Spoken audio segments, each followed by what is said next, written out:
Welcome to LTMB Live once again. Let the madness begin. Glad to be in the house today. This is Thursday's program, broadcasting live on YouTube, Twitch, and Periscope Live. So what's going on, people? Hope everybody's having a good night. How you doing tonight, Mike? Man, I'm straight, man. Straight? Feeling better than last time, man. Word? Okay. Yeah, man, I was a little slow last show, man. I felt slow, man. I felt tired. I'm good now, man. I think it showed up on the stream. I don't think so. Sometimes I just do a good job of like masking it. Yeah, man. Yeah. You know what I'm I feel you.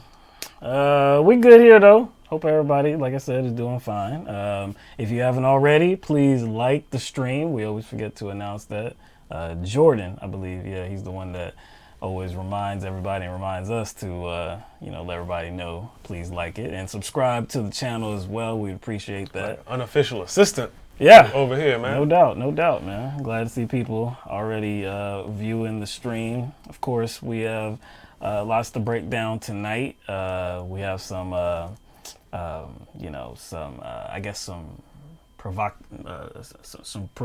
provoking behavior, provocations. Talk about. We'll get to that. We'll get to that. I mean, I wouldn't call them provocations. I would call them something different, but I'll explain. No, they're provocations.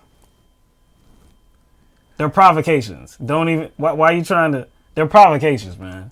They're they're provocations. No, according to us. I ain't say who was. Okay. I just said they're provocations. I'm just saying, like, I'm coming from a different place. Yeah, I'm gonna come from a different place. I think we're both coming from a different place. We have a CNN. A Fox News town hall to talk about.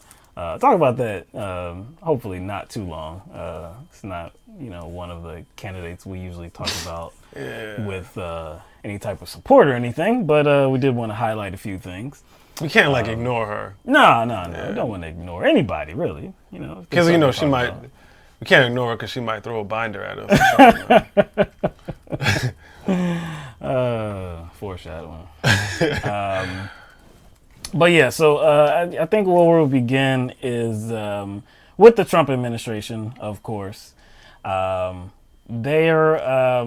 has been a lot to talk about, of course, because of the Mueller report. The Mueller report that was released not too long ago. Of course, it was the redacted version. And preceding that was the summary of that, which was handed out by the Attorney General William Barr. So there was a subpoena for William Barr to provide Congress with an unredacted version of that report, and William Barr has not decided to do so.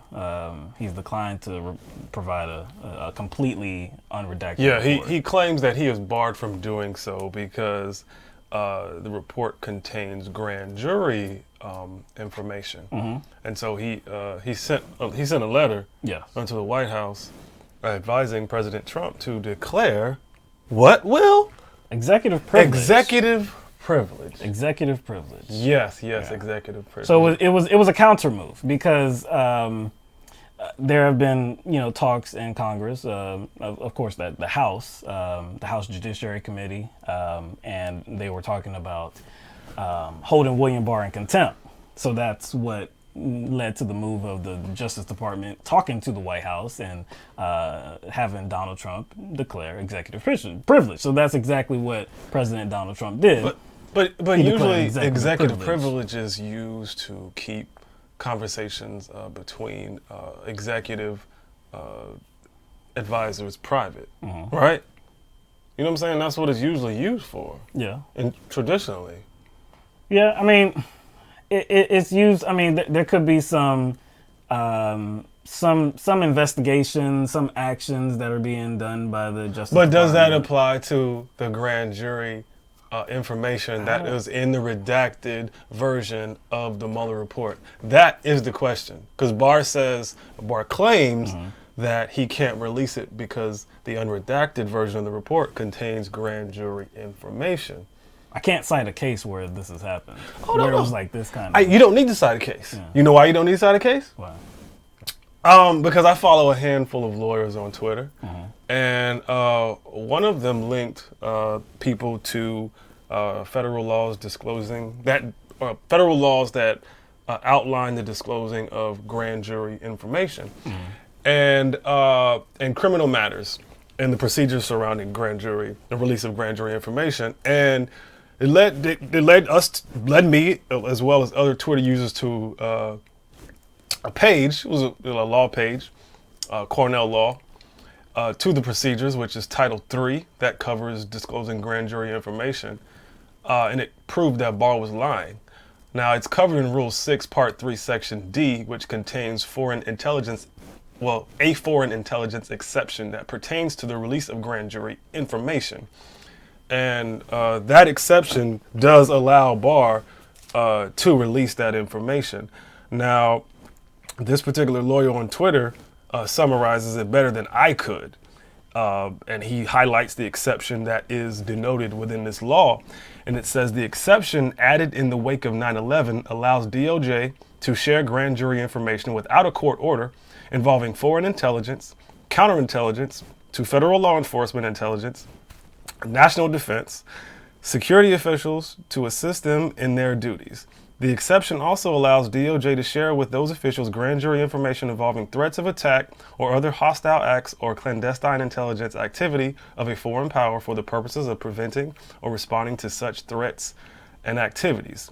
Based on the exceptions, plain language, and purpose, members of the House Judiciary Committee and Intelligence and other committees qualify as federal law enforcement, intelligence, national defense, security officials to whom this disclosure can be made without court order. The Mueller report grand jury information likewise plainly qualifies as information involving foreign intelligence, counterintelligence, and threats of attack and other grave hostile acts of foreign power, and sheds light on how Congress can stop and respond to them. So basically, Barr, based on the exception outlined in this law, can release the report. He has the authority to release the report, even if it contains grand jury information based on that clause, that exception, according to grand jury or the release of grand jury information. So his failure to do so looks more like him being the personal attorney of President Donald Trump, him doing a favor for the executive office.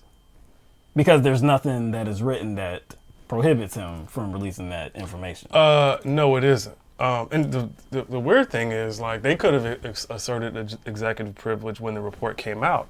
They didn't. They didn't. So how can they retroactively assert executive privilege to certain information in the report that was released before, like a month ago? Right. It doesn't make sense. But yeah, it does seem like the AG, who is the top cop of the United States, judicial branch, the Department of Justice, is advising the head of the executive branch, which is Donald Trump. Why is he advising him? Exactly. As if he's the lawyer? Because he's supposed to be the attorney. Really, he's supposed to be the top cop for the people. Top cop for the United States, not for the executive branch. So we have a separation of powers issue here. And so he shouldn't be issuing ultimatums on Donald Trump's behalf. So I don't know. This looks suspicious to me. I mean, just judging from the position that they're taking, it just seems like they have something to hide. So, and I think that's the most likely place to land here, because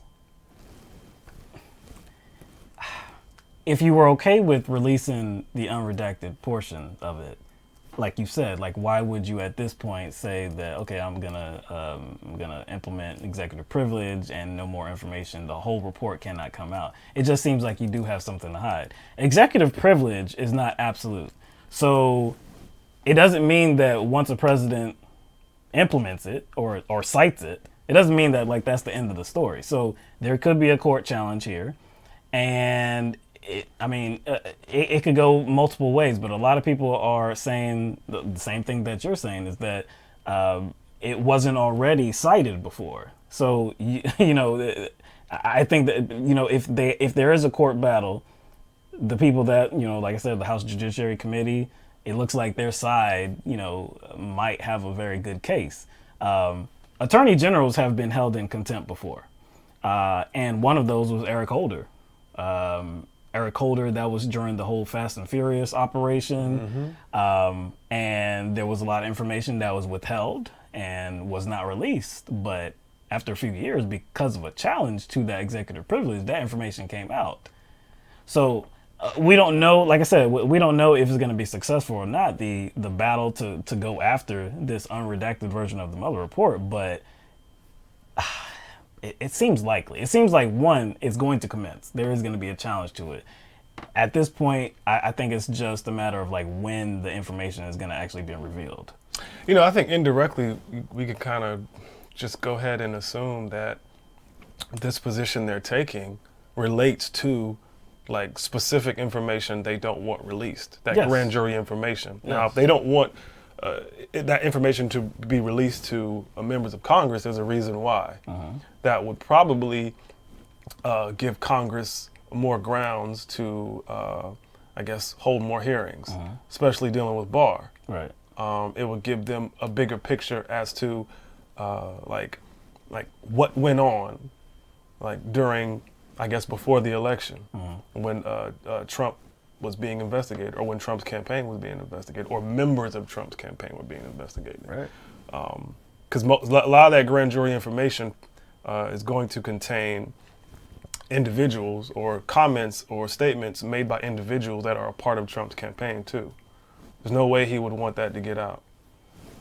So I don't know. So on Thursday, the House Judiciary Committee, they did vote along party lines to hold the Attorney General William Barr in contempt. And that was because of the refusal to provide an unredacted version of the report to Congress. So it's unclear what type of effect this is going to have, because it doesn't seem that the Justice Department is going to make any type of action as it relates to the Attorney General, William Barr. So this is just something that is like a label that's out there now. He's been held in contempt. Like I said, I don't know exactly like what's going to happen because of that. Well, again, legally, he can actually face punishment, according to. but who would decide that though? It would probably be a higher court. They would have to take it to court, but Right. the law would be on Congress's side. No doubt. No doubt. Because it is actually written into the law, in contempt of Congress law. Right. It's Title II, Section 192, which states that any person who is summoned before Congress who willfully makes default, or who, having appeared, refuses to answer any questions pertinent to the inquiry, is subject to a $1,000 fine and 12-month imprisonment. So the law is on Congress's or the House's side right now, if you're talking about contempt of court against Barr. So it's really on. It could be, the matter could be how far William Barr really decides to take. I think that's what it is, and I think he's hoping that they won't take it far. Unfortunately, they probably didn't expect to lose during the midterms, and we would not have this problem. True. And I think that's presenting a problem for Trump and for Trump's errand boy, William Barr. Right. He doesn't have the House on his side, which is in control, so he could literally be thrown in jail. I don't know if he's willing to go. I don't know if he's willing to go that far. Yeah. Because I don't understand why he's so wrapped up in this. You know what I'm saying? Because he's not personally named in the Mueller report. No, but he has done a lot of defense of the president and a lot of attacking of the Mueller report before he was appointed as the Attorney General. So, to me, it's just simple. Like the person being investigated shouldn't have control over whether the report gets released. The report that focuses on him and his people. Right. He shouldn't have control over that. no. I think that's common sense. Yeah, and really, he doesn't, but he does. You understand? It's supposed to be. Look, again, that's why we have a separation of powers issue. Exactly. The Attorney General is not supposed to be the personal attorney of the President of the United States, but this current Attorney General is acting as so. It's a problem. So that leads a lot of people, notably members of the House, Democratic members of the House, to talk about impeachment proceedings. They believe the redacted version of the Mueller report details enough evidence of obstruction of justice that where impeachment proceedings should begin. So on Thursday, Democratic reps Rashida Tlaib from Michigan and Al Green from Texas, they joined a collection of liberal advocacy groups to deliver a petition to the House to urge them to begin these impeachment proceedings. This petition was signed by over 10 million people, which is, wow. Over 10 million people signed a petition to begin the impeachment proceeding. That's pretty That's something. That's not. It's not nothing. That is definitely something. I don't believe. I don't. A petition doesn't really hold too much weight because it's not. It doesn't have to be actionable. It's not binding. Like it's just not binding. Yeah, no. I mean, but I think it kind of illustrates how much people are hungry for information, and that's what impeachment proceedings usually bring about. Yeah. Not necessarily some sort of indictment per se, but Right. information that could lead to an indictment later on. Because that's what impeachment proceedings open up. It's an investigation. It's an investigation. So basically more information is made available. So the Speaker of the House, Nancy Pelosi, she stated many times before that, impeachment is not really the direction that she wants to go in. The ballot box. The ballot box That's is where how she wants to get rid of Trump. But on the issue of, William Barr and being held in contempt, she does approve of that. So she said, I believe this was today on Thursday, she said, as I said yesterday, the president is almost self-impeaching because he is every day demonstrating more obstruction of justice and disrespect for Congress's legitimate role to subpoena. So actually, that wasn't about William Barr. Sorry about that. That was about the president and about his obstruction. Might as well of be justice. about William Barr. It could be. Yeah, it could be. Yeah. I don't think it's out of very place. I lame. don't even think it's out of place. Yeah. Because it could be about William Barr. Right. I mean, like it's quite evident that he misrepresented what was in Mueller's report. Yeah. And during his testimony, during the Senate testimony, it was clear that he wasn't even aware, or he claims he wasn't aware of some of the information, pertinent information that was in the report. If you watched it, you watched when he was being asked questions, he was very shaky. Yeah. He was deliberately kind of evasive. He just seemed like he was doing a great job of deflecting some of the attention and blame away from Donald Trump and himself for how he interpreted that report. Right. And he was issuing statements about the report that were the antithesis of what Mueller outlined in the report. So I'm like, if this person, the person who was the Department of Justice, the head of the Department of Justice, the Attorney General, if he is misrepresenting a report, that's a problem. Yeah. Now, again, Nancy Pelosi, the Speaker of the House, she still states that impeachment proceedings, even talking about those right now, is probably a step too far. So she said, quote, "We won't go any faster than the facts take us or any slower than the facts take us." So, look, a lot of people believe that now is the time to do that. We've seen Senator Elizabeth Warren on the floor of the Senate. She called for the impeachment of Donald Trump just a few days ago. And so there are many more politicians, Democratic politicians, that are calling for the same thing. And at least 10 million people put their name on a petition to call for the impeachment proceeding. So this is something that a lot of people actually feel like is a necessary step to take. So I don't know if it's going to end up there or not. We'll have to see. I don't know. We'll have to see. It seems like there is enough there, though, to begin it. Because if you go back to the last impeachment, and that was of President Bill Clinton back in the 90s, there's more on President Trump. There's way more on President Trump. And the whole argument about how, I guess, the Democratic Party, they may not want to take that step because it may hurt them in the next election. What happened after the impeachment of President Bill Clinton? The Republican Party won, right? Now, it was under some very suspicious circumstances, True, but true. A Republican did become the president of the United States. So, there goes that. All right. So, we talked about this at the end of the show on Tuesday night. So it was just kind of breaking. Yeah, it was just kind of breaking. Apparently, there have been some of President Donald Trump's tax returns that were obtained by the New York Times. They obtained printouts of President Trump's tax returns from the years of 1985 to 1994. So these tax returns revealed that Trump lost over $1 billion during that span of time. Now, losing $1 billion is, wow. That's a lot of damn money to lose in 10 years.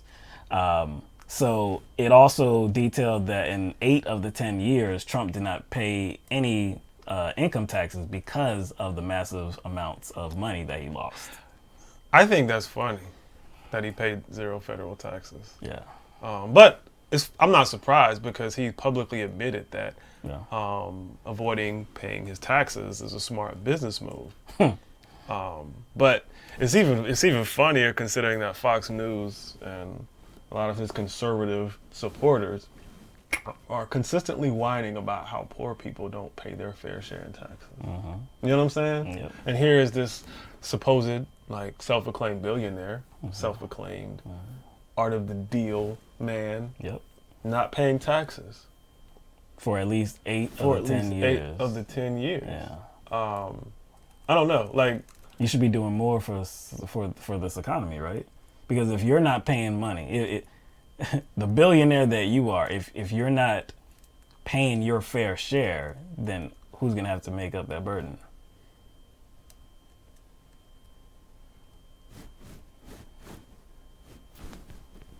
Regular people? Regular people. Yeah, right? Regular people. Yeah. Now, a lawyer for the president, whose name is Charles Harder, he was quoted in this Times article saying that the information was, quote, highly inaccurate. Now, he didn't cite any specific errors at all. Just pretty much like a blanket statement of this is nothing, this is incorrect, blah, blah, blah, it's nonsense. And he kind of detailed, like why, because, this was not in really like the technological era, so before, because again, this is in the mid to late 80s. We have better, I guess, record keeping tactics now. And so there's... He said it looked shoddy? Is that what he said? Yeah, pretty much. There's no... Okay. I guess he was saying that it's no guarantee that information is the true information. Okay, that's Trump's lawyer said this. That's Trump's lawyer. Okay. Then I think we should, the next step would be to go to what Trump said. Okay. Because his lawyer, he should back up what his lawyer said and say, nah, that's not true. Right. That's all fake news. Fake, false. This is all false documents. I ain't gonna say nothing about it. That's all. Well, he kind of said that. Let's go to the tweet. Because he had something to say about this on Twitter. So let's go to the tweet, okay? So Donald Trump says, real estate developers in the 1980s and 1990s, more than 30 years ago, were entitled to massive write-offs and depreciation, which would, if one was actively building, show losses and tax losses in almost all cases. Much was non-monetary, sometimes considered tax shelter. You would get it by building or even buying. You would always want to show losses for tax purposes. Almost all real estate developers did, and often renegotiate with banks. It was sport. Additionally, the very old information put out is a highly inaccurate fake news hit job. Okay. So there's two conflicting messages there. Yes. Like, I lost all that money because I was successful, and also the reports that I lost money are false. That's what I got from that, right? This is why I lost money, and this is the reason I lost money, but I didn't lose money. I'm gonna tell you the reason why I lost money, but then say the reports that I lost money are false. Why go into an explanation of how this sort of thing would happen? Because you're responding to an article about yourself. You're responding to an article that details the massive losses that you incurred in a 10-year period of time, 85 to 1994.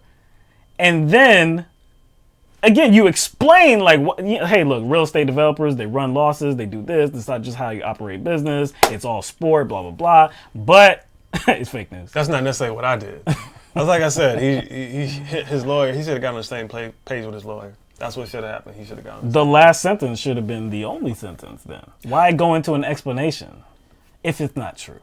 I'm just wondering who leaked these documents to the New York Times. Yeah, I don't know. It has to be somebody close to him. It has to be somebody close to him that has access. Yeah. I don't think it was his lawyers.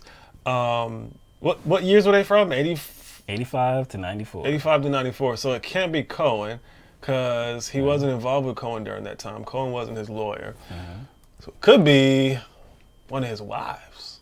Probably Ivana. Ivana was the first wife. Ivana was the first wife, and Marla Maples was. Was she second? Or did Marla Maples came first? Was Marla first and then Ivana second? Nah, I don't. Because Ivana, No. Marla Maples was second. Second. Because she's the daughter Tiffany. Tiffany, and she's the mother of what? Junior, Eric, and Ivanka. Right. But it would make sense that it was her. I'm not saying it was. That's just speculation. I'm just saying it would make sense because if you think about it, they got divorced. So most likely he would have to provide Ivana with some financial information, right, for like divorce and child support purposes. So somebody fed that information to the New York Times. It has to be somebody close to him. I'm guessing it was her. I don't know. Look, a lot of people are saying. Well, and look, this has nothing to do with the actual years that are being requested by the House Ways and Means Committee. Has nothing to do with that. That goes back from, I believe it's from 2011 to 2018, I believe so. So again, that has nothing to do with that particular situation. But looking at those losses, I've heard that a lot of people are saying like, wow, look how pretty much irresponsible and how sloppy this guy is and how much of a bad businessman he is and how much money he lost through those years. I don't think he actually lost all that money himself. See. That's not. I don't think that's personal losses. You were on the same page. Go ahead. Because it wouldn't make sense. Because just think about his beginnings. That loan, well, not loan, but that money that he got from his father. He didn't get $1 billion. He didn't. And then I don't believe he even made $1 billion to lose $1 billion. Thank you, because exactly. Like I think people are just kind of like maybe just like going with their first inclination, right? And I guess saying how this release of his taxes and showing an exorbitant amount of losses shows how he was a horrible business person. Right. It kind of does show that. It kind of does show that, but there's probably something else is going on. Yeah. And like you said, something a lot shady. I think in 1985, Forbes had him being worth like $600 million. Right. That was probably inflated. So he didn't even have assets. Right. Exactly. So he didn't have $1 billion liquid cash to lose in the first place. So what a lot of financial experts are saying is, yes, like he probably didn't lose $1 billion. He just says he lost $1 billion. That's two different things. Right. Now, $1 billion might have been lost, but did he personally lose it? No, other people might have lost that, and he claimed those losses. Exactly, and that's the thing. Like, he lost other people's money, right, and then claimed those losses for himself. Which should not be done. That should not be done. That's tax fraud. Yes. That's tax fraud. Now, there are loopholes that kind of allow that to happen, did allow it to happen in those years. Yeah, because there's some... It's improper. Yeah, because people always note that he filed for bankruptcy. But I don't think it's like the type of bankruptcy people think it is. Right. There's like different types of bankruptcies. Somehow he was able to convince a lot of banks to forgive the loans. Right. And I think at that time, I'm not even sure that these banks reported that to the government. And so, you see what I'm saying? So if he reports to the IRS that these loans have been paid off, then the IRS doesn't see that those loans have been forgiven. See, it just makes I think to the IRS, when a loan gets forgiven, when you can't pay it back and you default and the loan gets forgiven, the IRS still sees it as income because you didn't have to pay it and you have to report it as income. But if you tell the IRS that you paid off those loans, then they see it as an expense and not as an income. You see what I'm saying? It sounds like a man that exploits the law. Exploits the tax code, the tax laws, to come out in a better position. And that's what Trump has done for years. That's that's the takeaway from this. Yeah, it sounds like somebody that operates business horribly, and you can just count the many businesses that has failed, from Donald Trump, and you can count them from, or you can count these losses as well. You can count the bankruptcies, all of that. But another point of this is how he evaded paying income taxes for at least 8 out of these 10 years. So this is a man, like I said, this is a man that kind of suggests that he's a man of the people. This is a man that, doesn't want, I guess, the wealthy to pay his position is they're already paying their fair share. He's in that position. I was hoping you would say that. Yeah. I was hoping you use that phrase. They're already paying their fair share. So this is a glimpse into the years that Trump was already a millionaire. Several times over, many times over. And the thought is he would have you believe that he's a responsible businessman. He's a responsible individual in society. He's doing what he needs to do as a taxpayer. Not only that, he funded his own campaign. He funded his campaign with his own money. And that was a lie. That has to be a lie. Yeah. Now, obviously, we don't have his tax returns from more recent years. But, what are the chances his business practices changed? Come on, man. This is a dude that made money because of his name. He leased his name. It wasn't because he was a great real estate developer. It's because he leased his name and he was a good brander. That's it. And you know what else? Other than the whole writing off, losses that really weren't his, that kind of jumps out at me. Let's just say he did lose money throughout his business ventures, which he actually did. I don't dispute that. What type of activity... Usually, what type of activity are people involved in when they run businesses that are losing money all the time and they don't really care? What is usually happening with those businesses? What is that business being used for? Like a casino or real estate? Yeah. What are those investments? There's usually some money laundering going on. Yeah, when you don't care that you're losing money through a business, millions and millions and millions of dollars. Yeah. When you don't care that you're losing money like that, your business is being used for something because else. Then the bottom line, the official bottom line does not matter because there's some money that's not being counted. Oh, did that. Yeah. So look, I saw somebody in the comments saying he's a grifter. He's been a grifter. Yeah. He's been a grifter for years, but for some reason, people want to excuse that because they believe him to be something else because he said he was something else.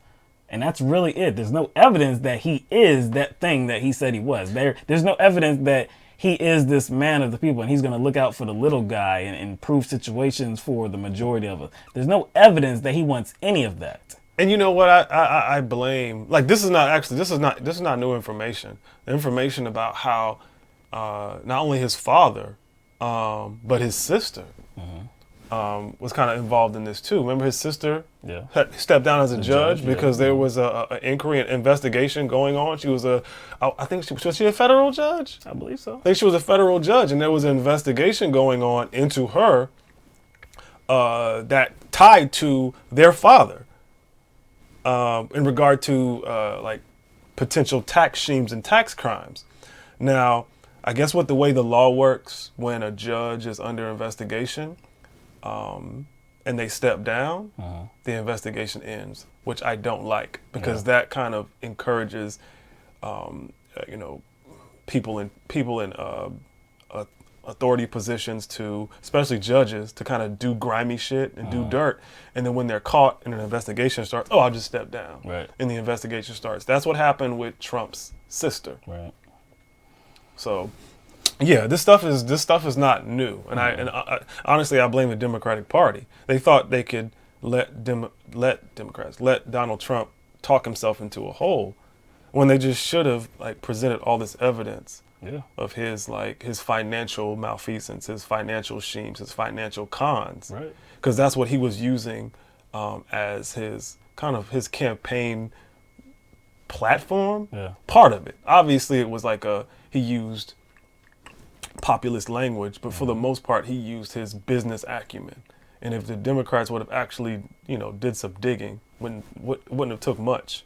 Hillary Clinton in well, specifically as well too. That's how they ran a horrible campaign, not just because of them not campaigning in certain states, but because they really didn't dig into Donald Trump in the proper way. No, and really the message for the Democratic Party and Hillary Clinton in 2016 was Trump is bad.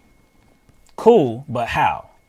That's what you're getting at. You can't just say Trump is bad. Like, go to his rhetoric. He's a big meanie. He's a big meanie. That's kind of what they really mean. He's a big meanie. His language is horrible. Cool. That's all cool. But like, actually go into substance here.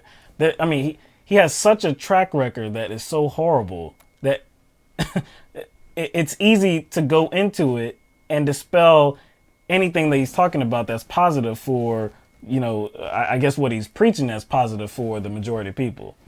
You could have picked it apart point by point, but like I said, it was really just broad statements about how he's not this and he's not that, but there was no proving it. There was no actually digging into it at all. But whatever. Anyway, so in the state of New York, though, this is about the effort to get the tax returns for the last 8 years from the House Ways and Means Committee. So New York State, the state Senate just recently passed some legislation that would give certain committees the ability to do so, get those tax returns. It would be the state tax returns. I think I have that here. Yeah. So this is from NBC News. The bill, called the Trust Act, passed by a 39-21 vote. It would amend state law to permit the Commissioner of the State Department of Taxation and Finance to release any state tax return requested by the leaders of the House Ways and Means Committee, the Senate Finance Committee, or the Joint Committee on Taxation for any specific and legitimate legislative purpose. Existing laws generally prohibit such a release. Again, if there is any kind of truth or validity to this information concerning Trump's taxes, I do think we do have, you can make a case there's a legislative purpose at looking at these taxes now, because there's a lot of loopholes that need to be addressed here. Considering he suffered so much loss that he claims he suffered this loss, and he was able to avoid paying taxes. But see, and you're going a step further than what is even necessary, because you don't have to have a reason. You don't have to have a reason. What I'm saying? The House Ways and Means Committee does not have to have a reason to obtain the tax returns for anybody. So yes, this, like you say, it does give a legislative purpose. There is a legislative purpose to go after the tax returns, but it doesn't need to be. So this effort by New York State, again, it will, I guess, allow them, the House Ways and Means Committee, to obtain the state returns.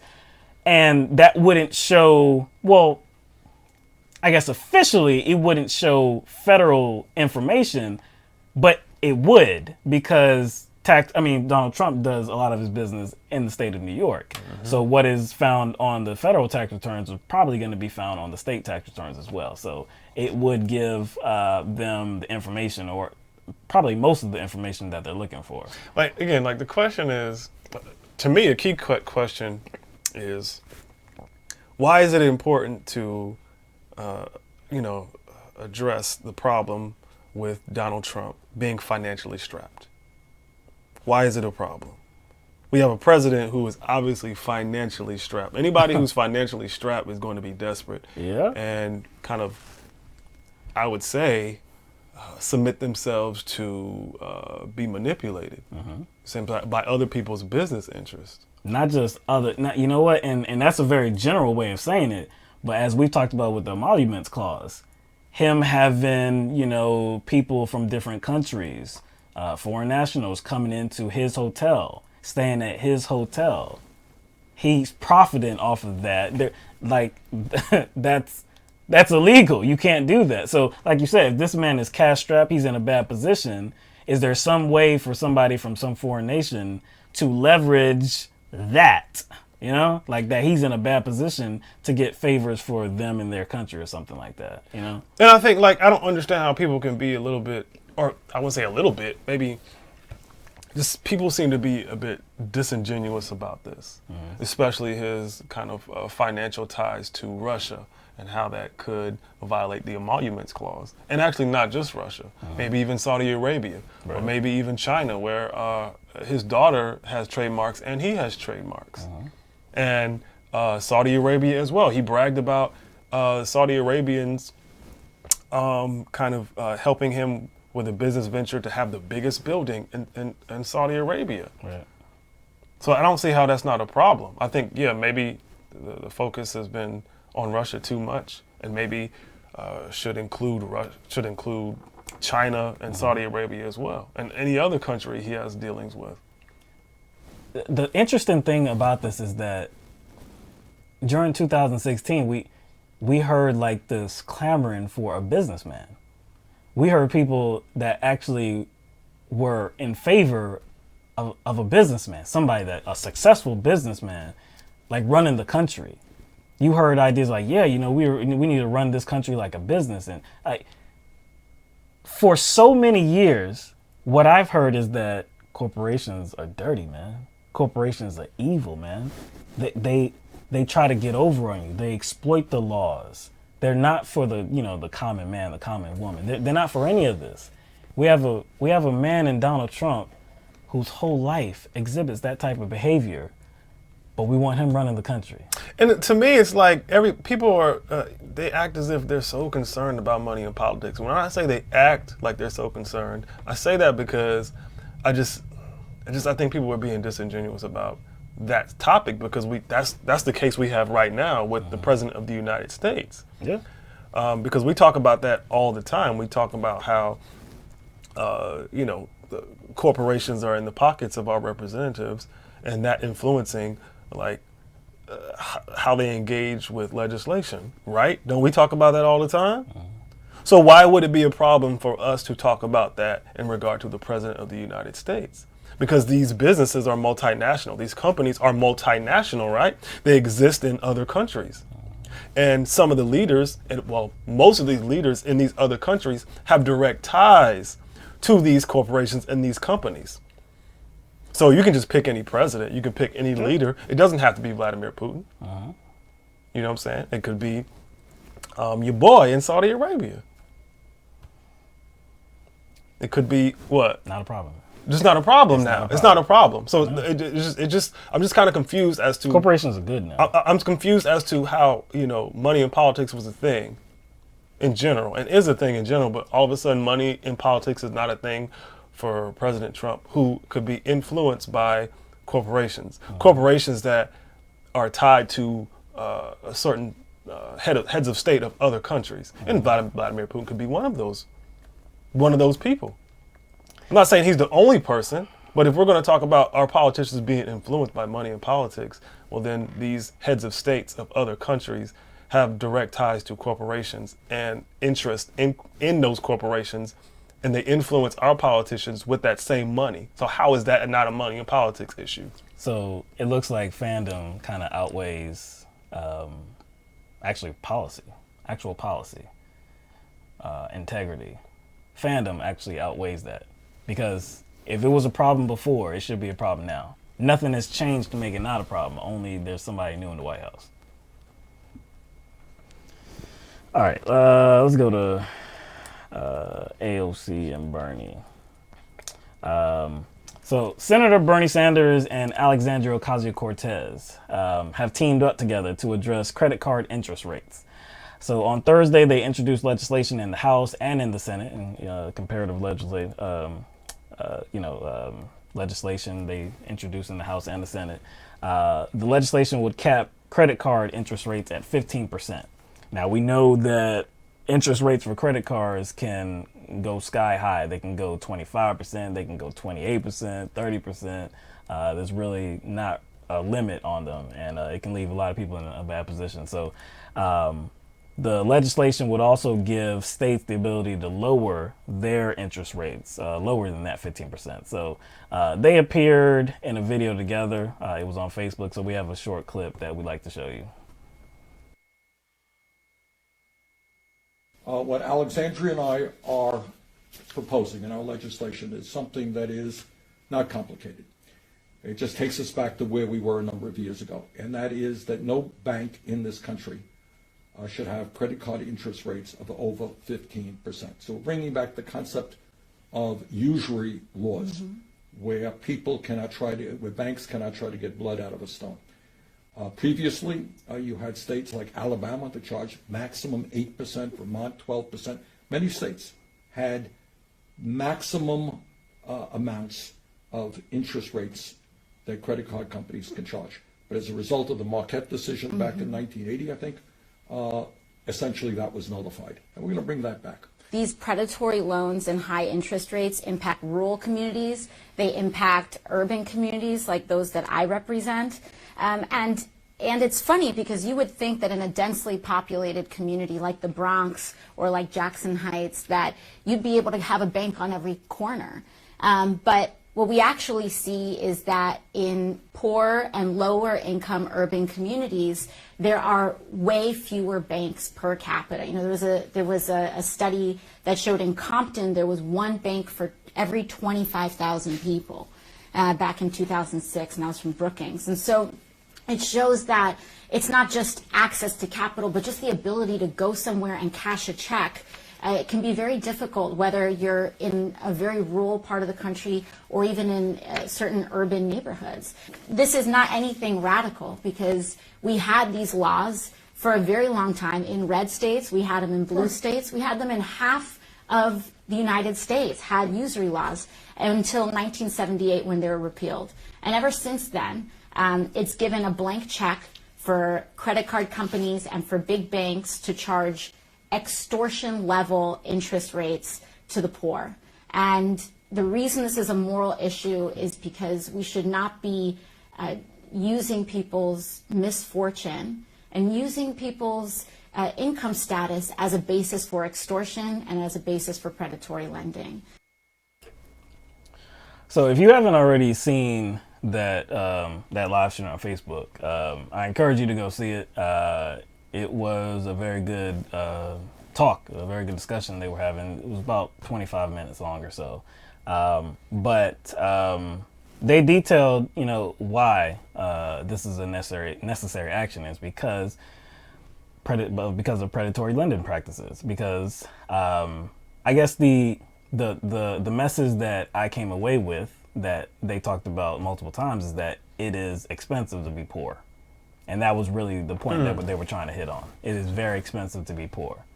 And they noted that in several different ways. And in just one way, it is because of these predatory lending practices where if you do have a lower credit score, if you don't have any assets, you don't have any collateral, then it's likely that you're going to get a higher interest rate. Oh, yeah, because the amount of interest these credit card companies charge is based on risk. Yeah.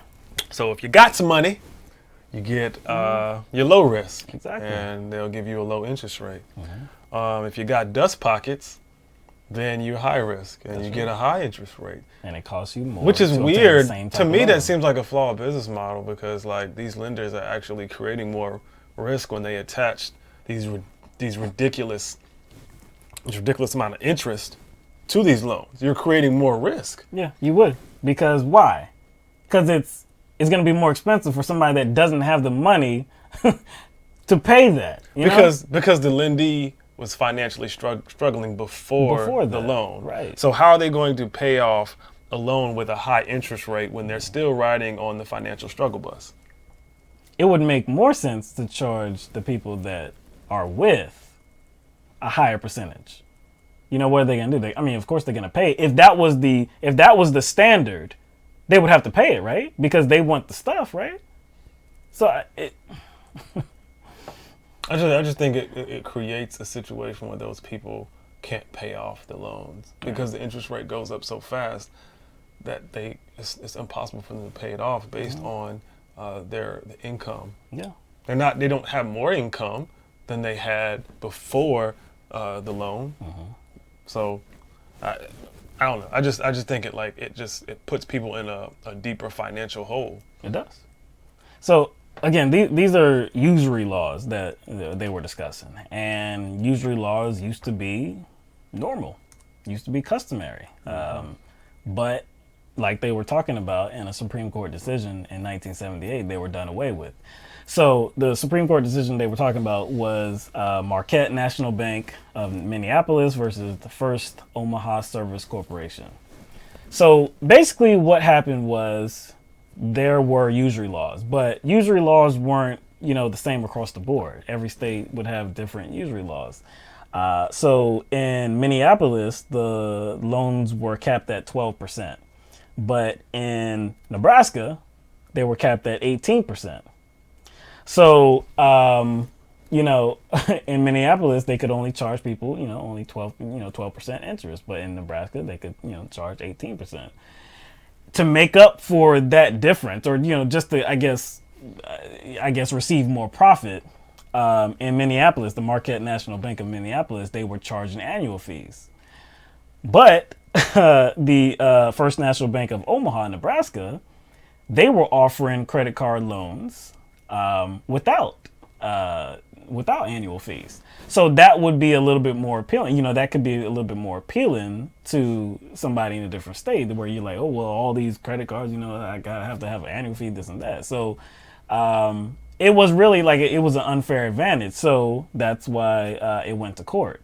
So in that Supreme Court decision, they ruled that somebody in a different state, if they're selling nationally, to different people, then they can set the rate at whatever they want to. I mean, if they abide by the rules in their state, then that's okay. So really, that's what did away with the usury laws. And so if you ever notice, I remember noticing when I was a kid, when I got my first credit card, Dover, Delaware.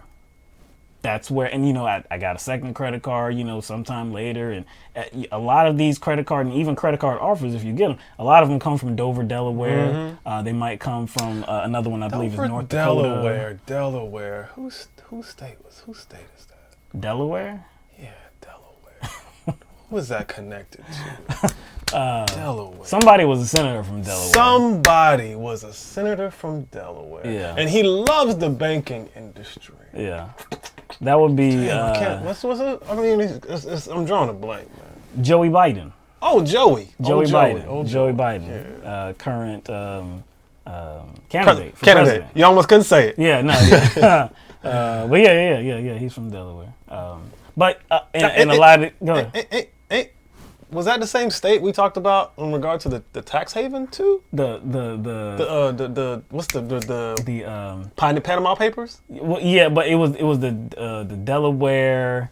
Boy, I can't remember. I know what you're talking about. Yeah. I can't remember it either. But yeah, it was basically there's one building. It was like one address that had like hundreds of companies that were registered at that address. But they weren't actually there. No, they just registered there. But yeah, that was the state. Yeah, Delaware. So in some of these states, they have actually welcomed corporations by either completely dropping the usury laws or setting them very, very well, just dropping them. Actually, yeah, they've welcomed business. So the businesses can come in, the financial industry, they can come in, and they can set their interest rate at whatever, and they can sell it from there. I mean, they're headquartered there. They can sell it to everybody nationally. So it doesn't matter if another state is like, hey, we're capping the rates at 12%. It does not matter. You're not going to be, I mean, I guess, like I said, it's good for those states like Delaware and North Dakota because they're welcoming businesses. It's profitable for their state, employees and this and that. But for actual people, it's not a good practice. It's not a good situation for a lot of people. What Bernie and Alexandria Ocasio-Cortez is saying is that 15% is well more than enough. It's way more than enough. Like 15% is very high. Think about many people have bought a house before. Think about if your house was at a 15% interest rate. Would you be cheering? No, you wouldn't be cheering at all. That would be extremely high. You would be furious if you could only get a 15% interest rate to buy a home. But if you need money, if you need a credit card, if you need a loan just to pay for something, and you're in a bad position and you need a loan, 15%, You're good with that. In our society, you're good with that. What they're saying is that it shouldn't be allowable for these credit card industry for the credit card industry to charge you 25-30%. That's basically what they're saying. One of the things I'm glad they did kind of during this presentation was to rope healthcare into it, because it's definitely connected, especially when we're talking about people who have to take out large loans to deal with medical bills. Alexandria Ocasio-Cortez cited a situation where a man had to take out a $40,000 loan for cancer treatment for his mother. Right. He was paying on time, paying the bill on time. And this was in 2006. Yes, sir. That this happened. Yeah, and apparently the initial lending company was, I guess, sold that loan, probably like with a lot of other loans as well, not just his, to another company, and then interest rate went up. And then he started defaulting, because since the interest rate went up, the monthly payments went up too. And so this was in the recession too. That caused him to default as well. Yeah. So, and you know, it fluctuates from year to year, but I think I try to take the lowest estimate, which is about 26% of bankruptcies occur due to medical bills. So, just to give you an idea of like the, I guess the average interest rates. This is from the Washington Post. Credit card rates have recently reached a record high, according to creditcards.com, which has been tracking the data since 2007 and compiles data from 100 popular cards. The median interest rate was 21.36% last week, compared with 20.24% about a year ago and 12.62% about a decade ago, according to the website. So it continues to go up. Okay, it continues to go up. What doesn't go up, what seemingly is not going up, is salary, the minimum wage, just wages in general. It doesn't seem to be like keeping up with inflation. It doesn't seem to be keeping up with the cost of living. So you're living paycheck to paycheck, and then you face some sort of financial burden, right? And it's hard on you. Yes. It could be, anything from a busted taillight to a busted kidney, right? All the way from this point to that point. Yeah. And it will put you in serious financial burden. Right. And it doesn't seem like the banking industry, the credit card industry, doesn't seem like they're concerned. It doesn't seem like they're concerned. To me, like I said, it just doesn't make sense. To base your business model off of like how much somebody earns. Yes, I understand like basing how much you're going to give the person. That makes sense. Yeah. How much you're going to give the person based on how much they earn. But when you start attaching like these ridiculous interest rates, like you're actually creating a situation where they're not going to pay it off. Yeah, I know. I'm fine with that part of it. Hey, you don't give somebody who earns $30,000 a year $1 million loan. Obviously, you don't do that. You're setting yourself up. You're setting yourself up for failure. You're setting them up for failure. Yeah, but like when you attach an interest rate to the loan that that exceeds how much they can pay. Obviously, like come on, it's not rocket science, man. So, like you said before, they're putting these people in worse positions, and I've back in the day, I used to be a car salesman. Al Bundy? No, that's not Al Bundy. No. He was a shoe salesman. Actually, well, who was a car salesman? It was. No. Al Bundy was a shoe salesman. Yeah. There was some character on some show that was a car salesman. I can't remember. Car salesman. I can't remember.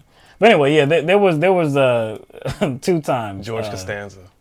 He was a car salesman at one point, I think. Was he a car salesman? That joker had like 20,000 jobs. Yeah, he did. But I can't remember. You can't remember? Yeah. Car salesman though. Was he? Nah, I don't remember that. No, that was somebody else. There's some. It'll come to you. It'll come to me. There was some. I was a car salesman twice before, and in one instance, I lasted about a month there. I lasted about a month because I couldn't take it. I couldn't take the practices that I saw there. I was very young at the time, But I saw that they were absolutely trying to tear people apart. They were just trying to extract as much money as humanly possible from people. I remember situations where, and you're working 9 to 9. I remember the shifts, 9 a.m. to 9 p.m., right? And there's not a lot of traffic. And this was in the winter time too, so that lowers the traffic anyways. But I remember getting customers, very excited. They'd be excited about getting a loan, getting a car, blah blah blah. And then you sit down with them, and of course you have to find out, how much money they have to pay down, put down, interest rate.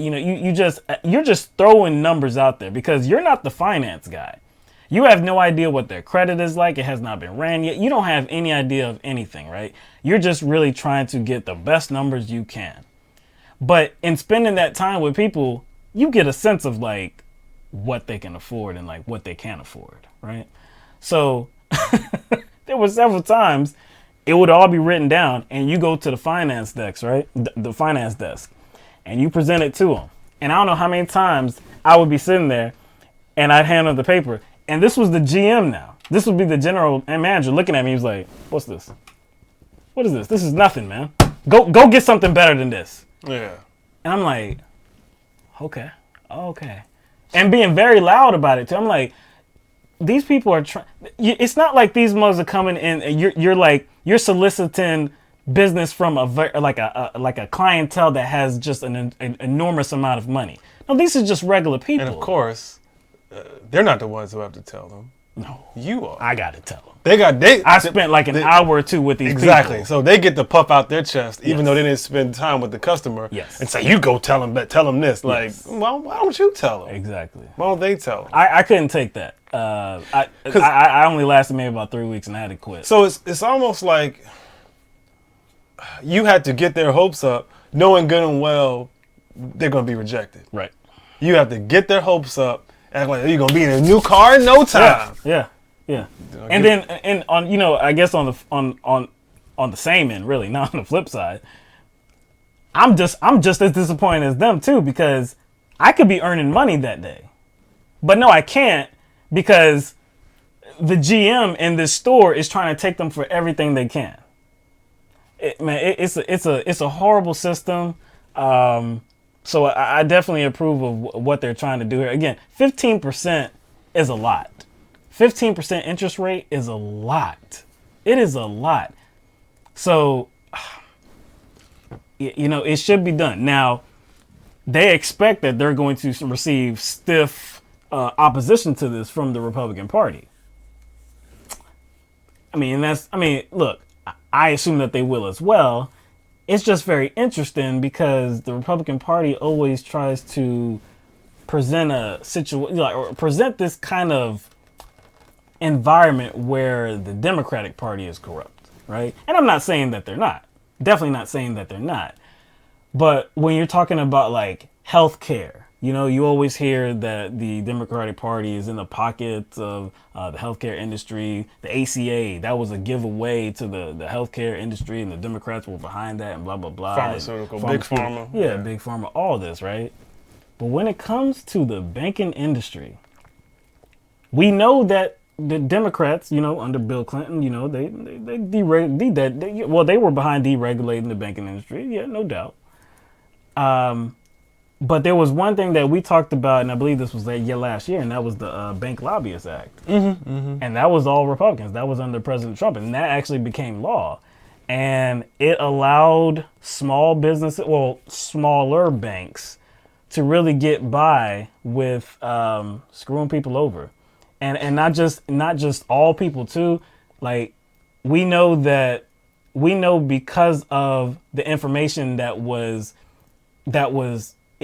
you had to like extract that information. Like, you had to get like demographics information.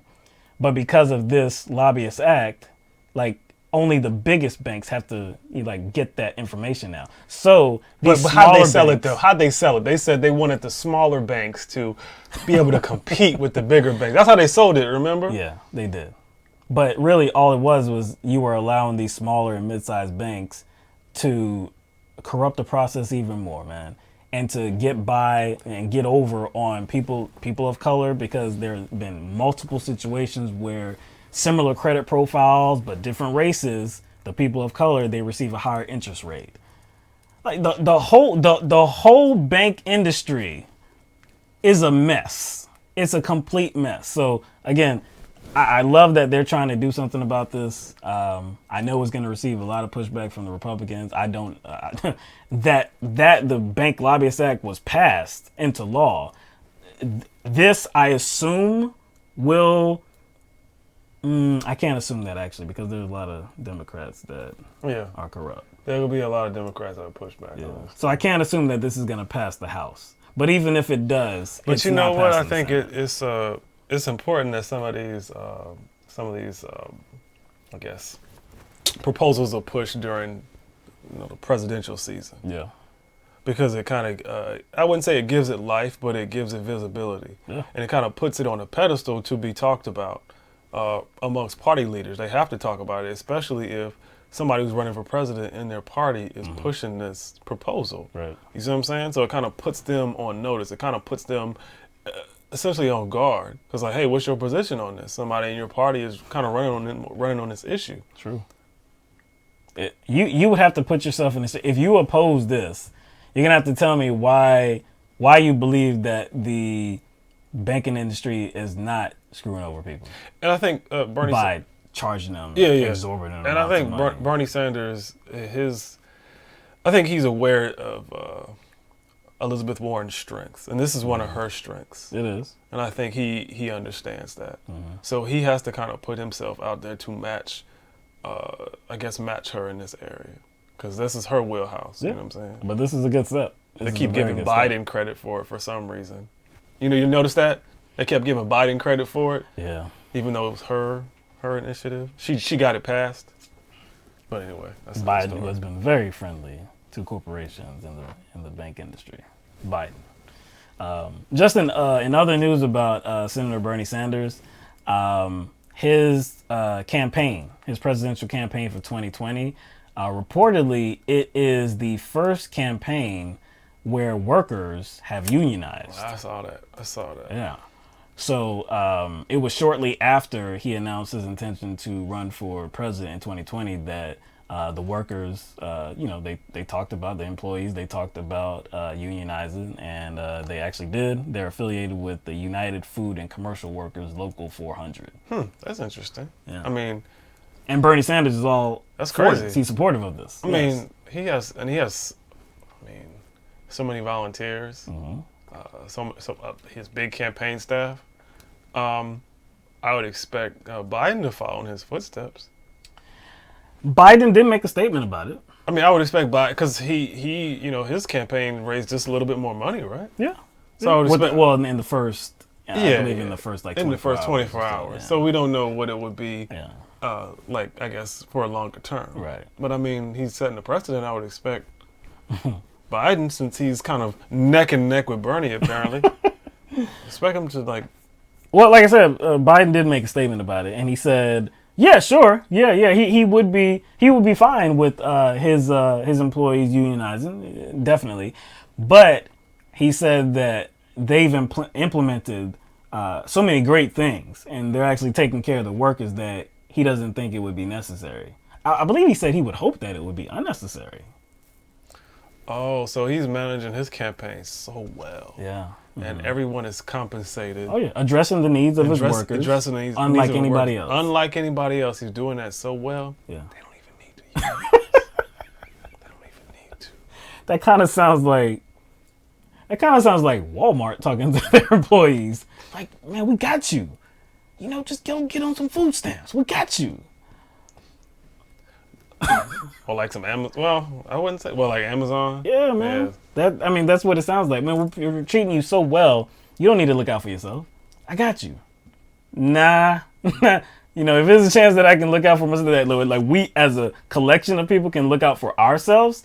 Yeah, I think that's the best way to go. What do you think about it? That's like the answer that basically that was basically he's trying to sidestep actually looking after people long term. That's what he was doing. It's like, you know what? They already get what they need. Yeah, they don't need that. We don't need to do that. I got him. Okay, man. He just didn't want to say, nah, we're not going to unionize. He didn't want to just say that. He didn't want to just say that. That would have been a bad look. Real bad look. But he made a bad look by saying like it was unnecessary. I believe he said he hoped it would be unnecessary.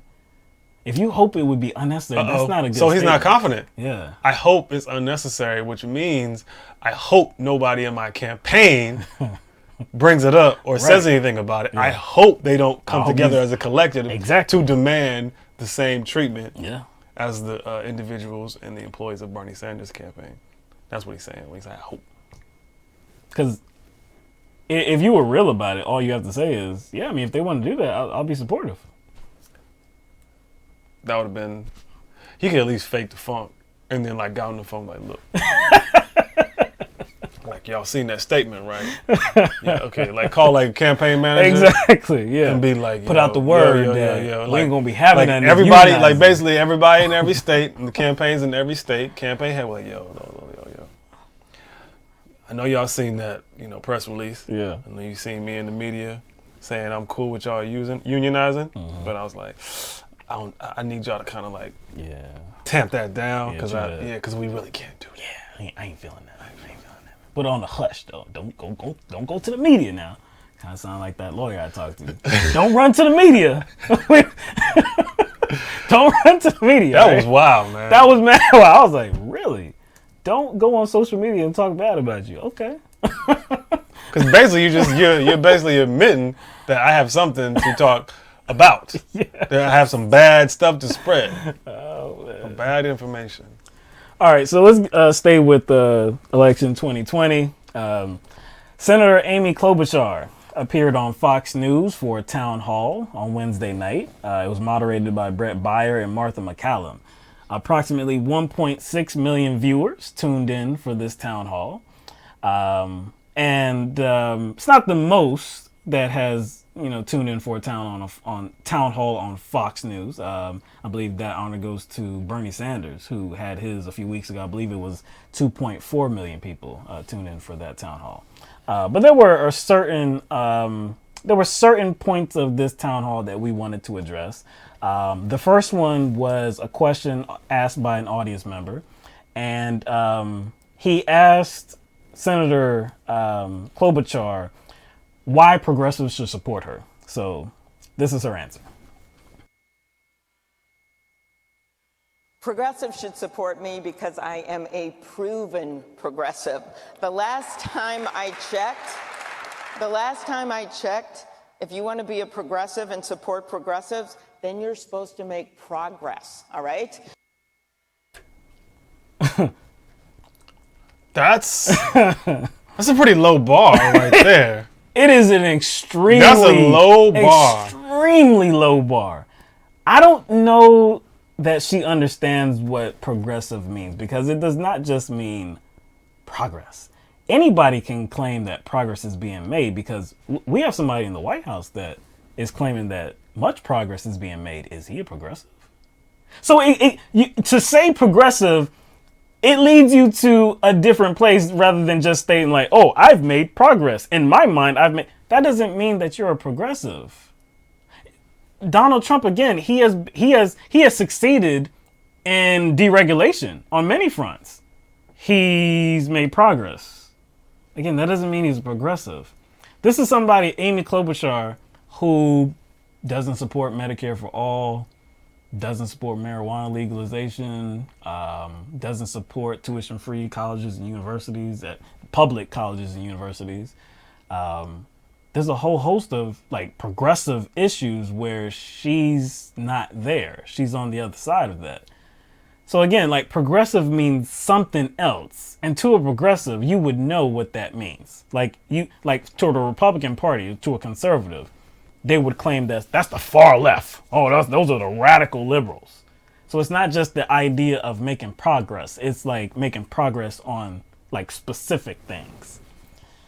Tell me she knows this. Tell me. Because technically, like very small steps or incrementalism, slight incrementalism, even if it's just slight, even if it's like baby steps. Yeah, that's progress. That's progress. Ant steps. Baby ant steps. That's progress because you actually just moved a little bit. Just like Biden that we talked about. They're invoking the term progressive now. Why? Why is she invoking it now? Why? Again, because they understand the value of the term. And not just the value of the term, the value of the value that's added to those candidates and those representatives that actually hold to progressive terms, a progressive platform. So they understand that people are actually looking to those individuals as almost like an aberration to the Democratic establishment. Yeah. And so they have added value to themselves by being genuine progressives, and centrists can see that. While at the same time, they're kind of hoisting up their centrism as the ideal. So they're trying to change the meaning of progressivism, really. That's what they're trying to do. So there's value in the word, in the label progressive. But So- they can't really represent that, so No. they have to change the definition. Change the definition. They're trying to co-opt it. Yup. Because we really haven't heard kind of this kind of strong, adoration of the term progressive from Klobuchar, and we did not see it from Biden either, who just recently said he's the most progressive in the race. Like really? Wait a second. Like, you kind of been touting your centrism and ability to work with Republicans. I love as your Republicans. strength. You Yeah. love Republicans. Right. Like, that's what he's been touting as his strength. Like, his progressive would say his that. ability to work across the aisle with Republicans, no matter what, right? That's what he said. So he's Like kind Dick of Cheney. he's professed his love. So he romanticizes his centrism, and that's his strength. And now all of a sudden he's the most progressive. First of all, that don't even make sense. It doesn't make sense. So you have to go ahead. But Klobuchar is, I guess, operating in the same way, and she wants to welcome that label, even though it doesn't suit her. So there's one more clip from this town hall that we wanted to show you, and in this clip, she talks about her plan for healthcare, and just take a listen. Everyone in this country should see health care not as a privilege, but a right. And the way I think you get there is to build on the Affordable Care Act. Build on the Affordable Care Act.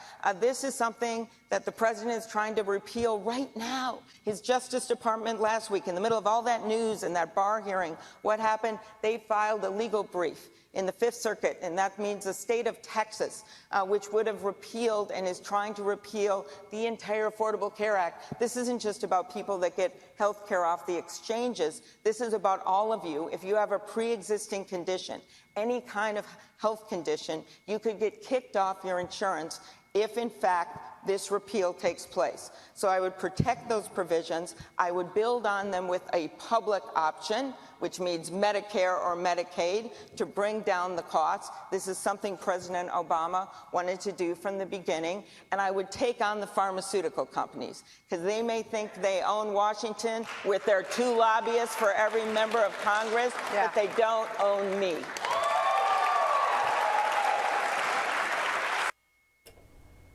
You like that fighting spirit, right? That they may think they own Congress, but they don't own me. That fighting spirit. Maybe she should throw a binder at him. Yeah, and they would get the message. She could have thrown a binder like straight up into the air, and that would have like that would have been like her. That would have been her like drop the mic moment. She should have thrown that binder up in the air. Brought a mic. Unfortunately, it'll probably hit somebody in her staff in the head. Yeah, or hit somebody in the on the audience in the head by accident. That would have been a whole nother story. Yeah, but yeah, I mean, I wasn't buying it. That just sounded so forced. And won't own me. I'm like, that's nice, cool story. Nice. So part of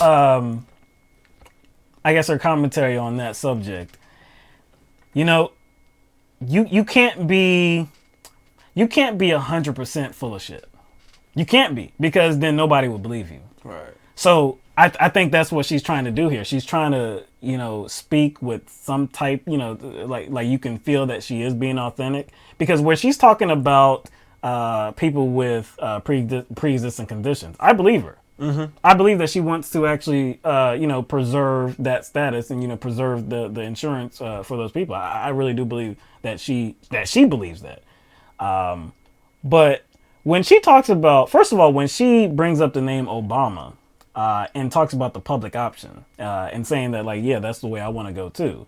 First of all, if President Obama wanted to do it, he would have done it. Because he could have. He had the Senate and he had the House, democratically controlled. If they wanted to get it done, they could have got it done, but they didn't get it done. The Senate dropped it. So that's a bad reference. It's a very bad reference. But let's go into the whole thing about the public option, okay? Because at one point, that is what people wanted. And it's not the worst idea. Nobody would say it's the worst idea, because it would give people the opportunity to buy into insurance plan that is made available, like, Medicare insurance plan or something like that. It would get everybody the opportunity to do that. So the thought is that it would create a lot more competition, and that it would, I guess, it would force a situation where these private carriers would have to compete with that lower priced, I guess, federal option. I mean, look, I assume that it would be a little bit cheaper, but how much cheaper? You would still have your deductibles. You would still have your co-pays and premiums. I mean, you would still have all of this. The difference between that and single payer is that you wouldn't have any of those things. Okay? There would be no profit motive whatsoever. And if the profit motive still exists, then it's pretty pointless. Yeah, like I said, with the public option, you're talking about a situation that in theory should be a better situation than what we currently have right now. But when you're comparing that to something like single payer, there's no comparison. There's absolutely no comparison whatsoever. Single payer is definitely the best option. So for you to say that, like for Amy Klobuchar to, I guess, try to convey that she's really trying to do the right thing, and that this industry, the private healthcare industry, does not own her. If you're fighting to preserve the private healthcare industry, what does that tell you? She's not owned by them. Lobbyists, they don't own me. They may own Congress, but they don't own me. But you're fighting to keep them just as relevant as they are today. Why would you do that? Again, if she's going to call herself a progressive, she would kind of have to compare herself to the other candidates that are running alongside of her in the Democratic Party, right? Yeah. So she would have to have a position that's further than theirs. Right? If she's going to invoke that term, she would need to have a position on healthcare that's further than Bernie Sanders. Right. Hers is really centrist. It's kind of centrist. But again, she's like you said, she's trying to co-opt that term, progressive, and so she's trying to kind of present her healthcare platform as progressive. And what it really is just trying to go back to Obamacare. That's really all it is. Yeah. So it's a response to Trump. Build on the ACA. Like build on the ACA, and like what it will look like she's progressive, because Donald Trump and the Republicans have attempted to roll back provisions of the Affordable Care Act. So getting any of that back will make it appear as if they are progressive when you're just coming back to a centrist place. Yeah. So it's an interesting thing that goes on, because I think when you're talking about people that don't hold office, that are not elected to positions, I believe the country is moving left. I think the country is moving in a more liberal direction. But when you're talking about elected officials, it really does seem like things are moving towards the right. And in a sense, it really does seem like it continues to move right, because the Republican Party have become more conservative. The Democratic Party has not become more liberal. And a lot of things they have not. On some social issues, yes. But on a lot of issues, it seems like they kind of just like, it's like they're being dragged by the Republican Party. So it's like the line, the progressive line, it just keeps like moving right. So somebody like Amy Klobuchar can like actually carry that carry that label around and it be like it means something. It's like I said, it's a weird thing that's going on. Yeah, you're calling yourself progressive in relation or to where they are. Well, yeah, in relation to where people on like the far right are. Yeah. That anything's progressive then. Exactly. All right, let's go to North Korea for a moment. So on Thursday, we saw more evidence of provocations coming from a certain country. There were reports of a missile being fired from Iran. From Iran. Reports. Yes. The reports. These are legitimate reports. Yeah, from Iran. Huh. Yeah. Because they're the state leading sponsor of terrorism, always provoking the U.S. Always provoking the all U.S. that. So yeah, they sent a missile up in the air, and it made the United States government jump. Like Yeah. it flinched. We flinched because of it. It did. My bad. Hold on. Oh, I meant North Korea. Oh, you meant North Korea. Oh, I don't even know how I got that wrong. Country. I got that wrong. It was fired from North Korea. North Korea. See, you probably thought it was Iran for the same reason I thought it was Iran. Because we were under the impression that Kim Jong-un, Kim Jong-un was put in check. I think that's what it was. Hemmed up. So when we read North Korea, I think it, for some reason, it magically changed into Iran because there's no way Kim Jong-un would be firing missiles. Not at this stage. Not at this stage because Trump told my man what's up. Trump told my man what's up. Exactly. They shook hands. They met twice. They met twice. They probably exchanged like Valentine's Day cards. There were pictures. There were pictures. Photo ops and all of this, man. They came to agreements here. There was even a document that they signed. They might as well have finished it off by getting in one of those little photo booths together. The ones in the mall. That would have topped it up. The strip of photos. That would have topped it all off. But I thought that they had a running relationship. Pretty much, Donald Trump said Kim Jong-un's the love of my life. Pretty much, might as well have said that. But like you said, he put him in check. He put him in check. He said, it would be a very short time, I guess, when North Korea will shut down its nuclear program. Yeah. After the first summit, he declared they were no longer a nuclear threat. He declared they were a nuclear threat. He said this. They were no longer a nuclear threat, and they were shutting down their nuclear program very, very shortly. And this was without an agreement. That shows you how good of a businessman and a negotiator Donald Trump is. Because he got all of this, supposedly got all of that done without an official agreement. Damn. That's a hell of a negotiator, man. This is why we thought it was Iran. We said it had to be Iran. So it was like how could North Korea do something like that? So I was like, in 2019, given all that's what's taking place and all of the friendly negotiations and the photo ops and the smiles, the exchange and the jokes the exchange of roses, teddy bears and candy. How could North Korea be behind this? But obviously, he gets it. He said he got along with Kim Jong-un. Right. So I'm still struggling to believe that it's North Korea. We just need to stick with the original, with the original narrative, how we started the segment off. Just say it's this Iran. Just say it's Iran? Just say it's Iran. But see, what tripped me up here was because I was saying Iran, but then I saw a South Korean official. So why would South Korea be talking about this missile that went off? We can make it work. I don't know how, but we can make it work. Because as far as I'm concerned, in my reality, Kim Jong-un has been placed in check. Lockdown defense. See, but in reality, it doesn't seem. I'm just saying, according to, the proposed Nobel Peace Prize. Oh, gosh. According to that. You brought that up. You did bring that up. Yeah. Yeah. Well, you about to say something like, I see it coming. I'm sorry to disappoint you. Yeah, I'm very sorry to disappoint you. But yeah, a South Korean official they said that a missile did come up, get blasted off into the air. It was in an east direction by North Korea, and I believe it was.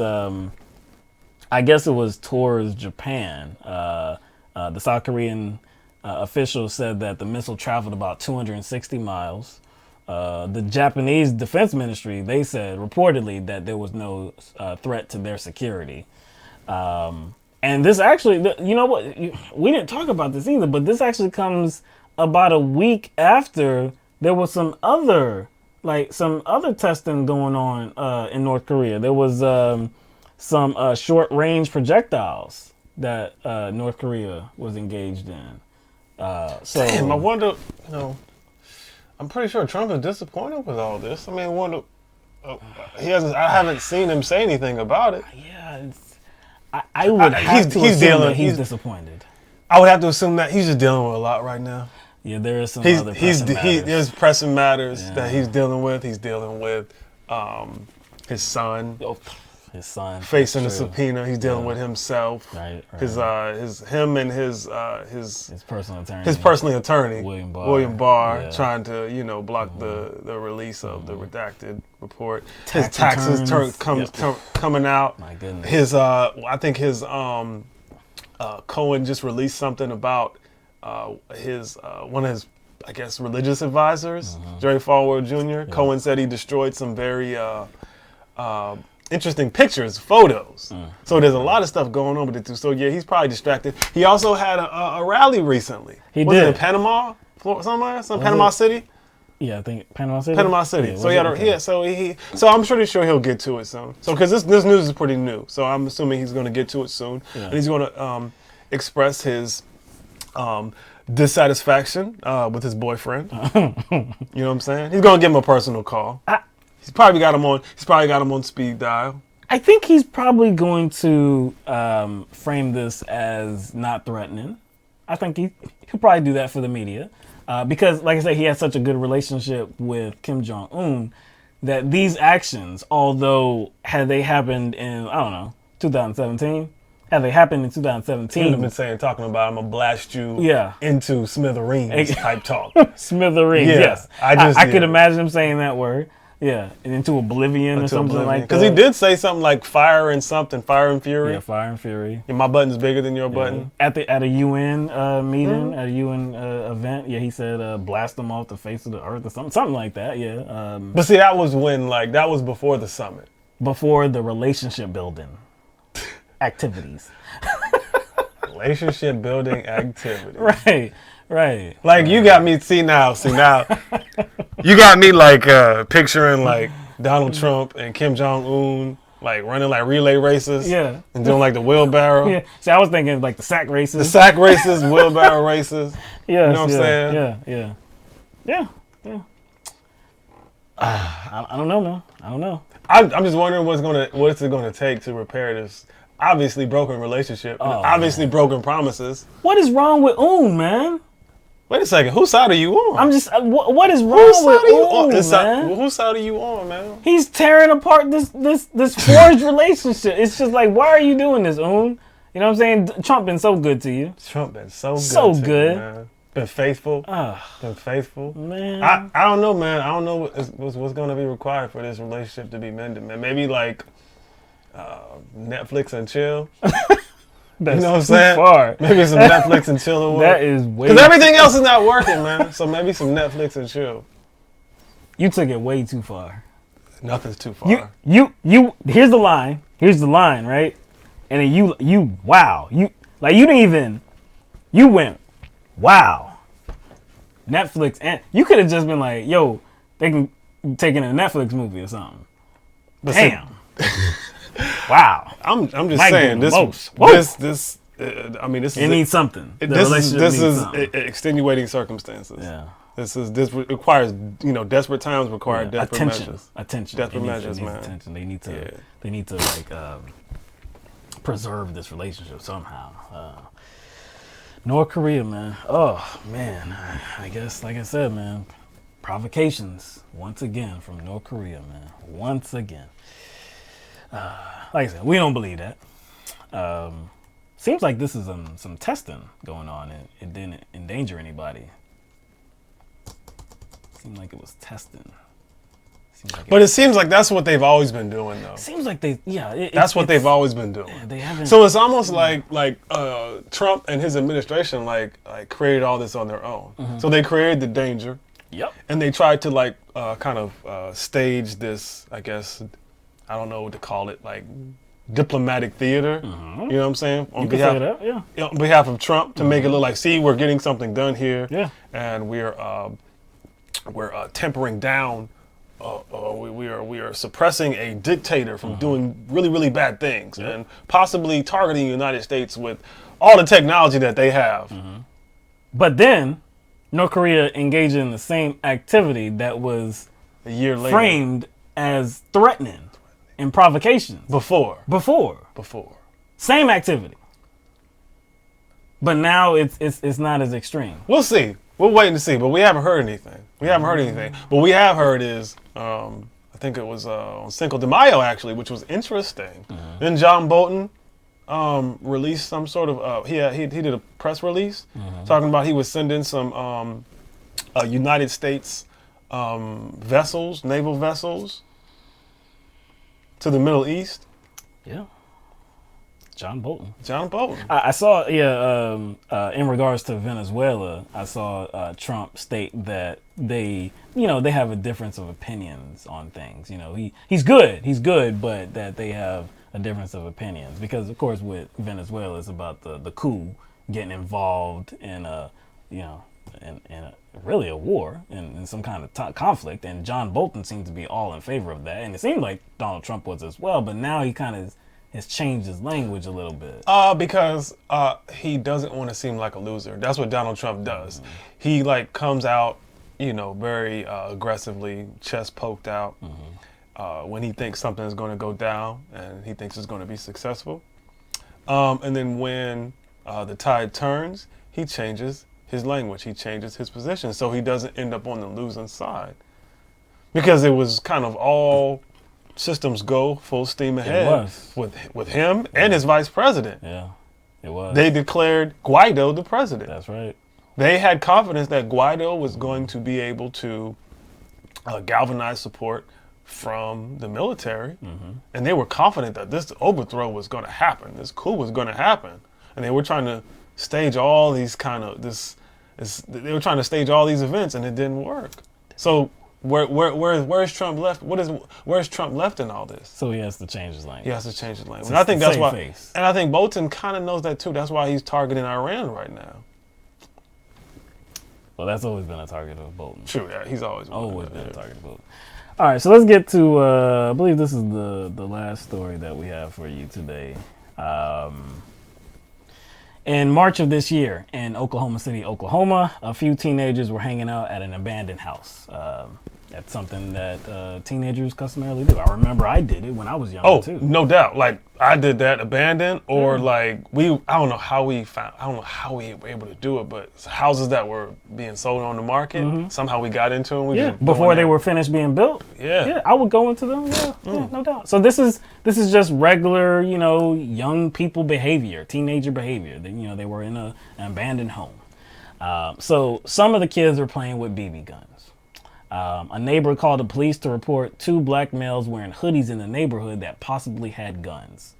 Now, I don't believe there's any indication that the neighbor heard shooting or anything like that, but had seen 2 black males with hoodies possibly carrying guns. You're dead already. You're dead already. Yeah. You have a hoodie on, yeah, and you're suspected to have a gun, you might as well just hang your life up. My goodness, man. That's all it takes, too. So,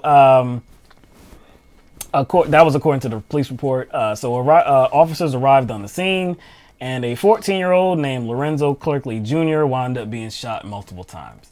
We have a video, short video from the body cam of the officer that was doing the shooting to play for you. So here it is. Hey, police department, come on out.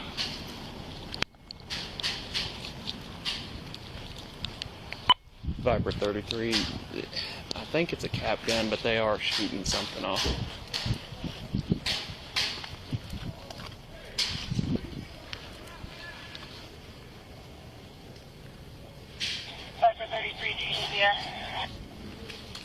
Show me your hands! Drop it!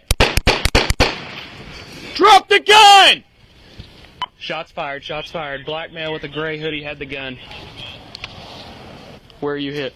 My side. My right side. Alright, I got fire and IMSA coming. Alright, no, it's on my side.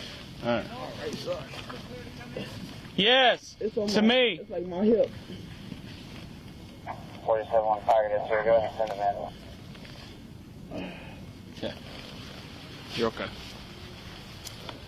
Was it a bullet? I got fire and IMSA coming. I don't want to stand you up and have you walk. Okay, I want you to just stay right there. Because I don't want anything to move or anything like that, okay? You're not gonna die, alright? You're not gonna die. Fire and IMSA's on their way. Just stay still.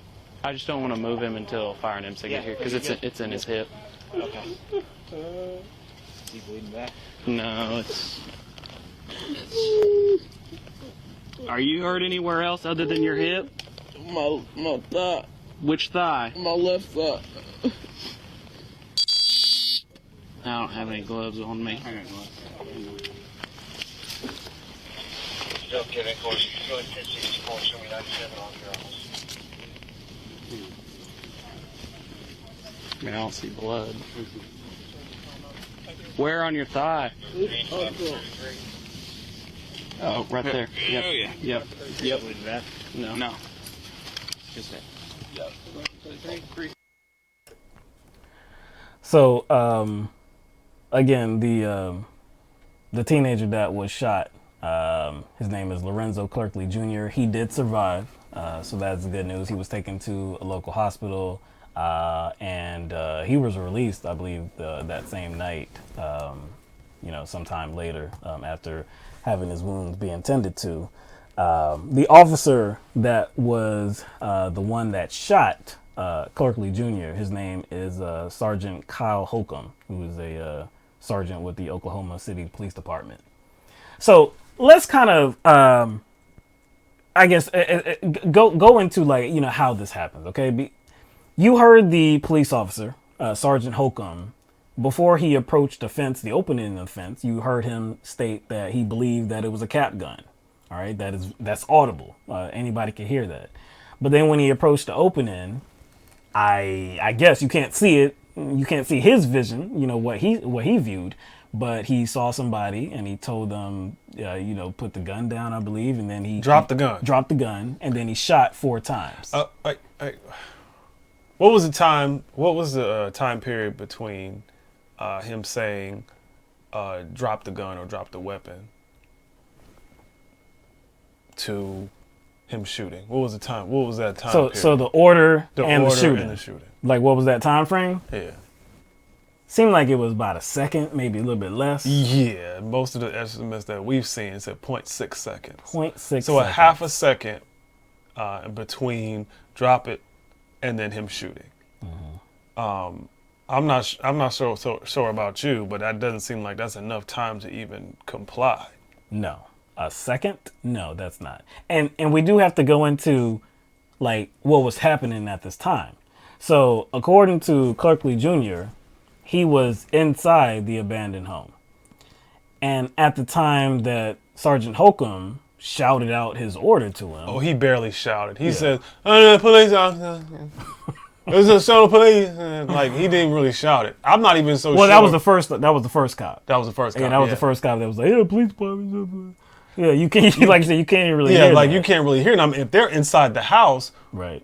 they most likely, it wasn't audible. Right. And if it was, they probably heard like the voices, but they may not necessarily have been clear. Right. So, like, the second order was from Sergeant Holcomb telling them to put down the gun, and then the shots came. I would think you would restate, police, put down your weapon once you get to that point. Right. Once you, I guess once you're engaged, or once you think you're engaged, you would say, police department, so-and-so police department, and say, put down your weapon. And he would wait for a response. You would like kind of reinitiate contact by establishing who you are, louder, because now you're at the point of engagement. Right. So what was happening at this time? That's what we have to get to. Clerkley Jr. He states that he was inside the abandoned home, and he was making himself out of the home through a window.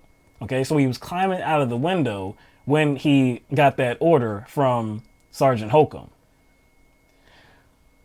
So he was shot in the hip. Okay, he was shot in the hip. He was also shot in the thigh. So that makes sense. So He was shot in the right hip and the left thigh.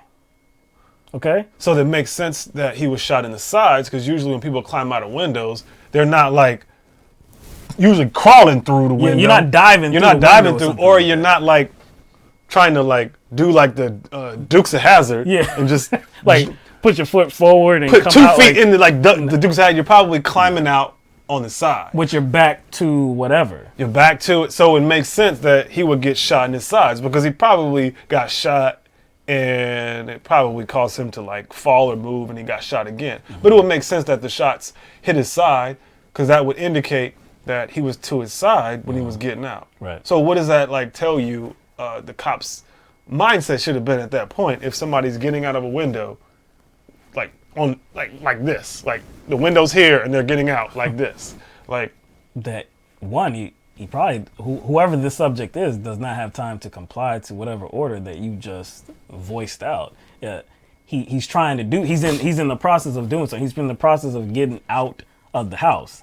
Now, the only way that like the shooting would be justified to me in this particular case, noting that the officer did believe that it was a cap gun too. And when you saw him approaching the fence, you could hear the sounds, and they did sound like they did not. It didn't sound like it was like a lethal weapon. They sound like cap guns. Yeah, it sounded like cap guns, right? So his mentality, okay, he comes to the opening in the fence and he sees somebody climbing out of a window. If this was justified, it would be because that gun was pointed at him. Now, in all of the articles we've seen, I have not heard of an account of this police officer, any account stating that a gun was pointed at anybody. So if he's just making his way out of the house, first of all, I don't know, and what, like, where did you see the gun? Like, I want to know that information. How did Holcomb, where was the gun when Holcomb approached that opening? Again, I haven't seen anything that stated that the gun was pointed at anybody. So what's the reason for the shooting? Neither did the officer didn't say anything as such. And if it was, he would have said, yeah, he was pointing the gun at me. Right. You know, if he would have gotten the gun pointed at him, he would have made that clear. He would have been in the statement, and it wasn't. It wasn't anywhere in the statement. So how do you kind of try to smooth this over? How do you smooth this over? What statement would you release to try to smooth this over?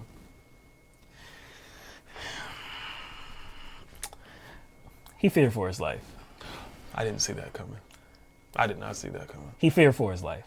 The officer in question, Sergeant Holcomb, feared for his life. He thought he was going to be shot.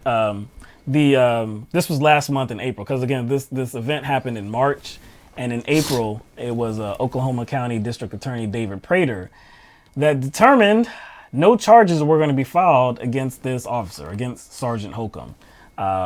He said that there was reasonable belief that Sergeant Holcomb thought he was about to be shot.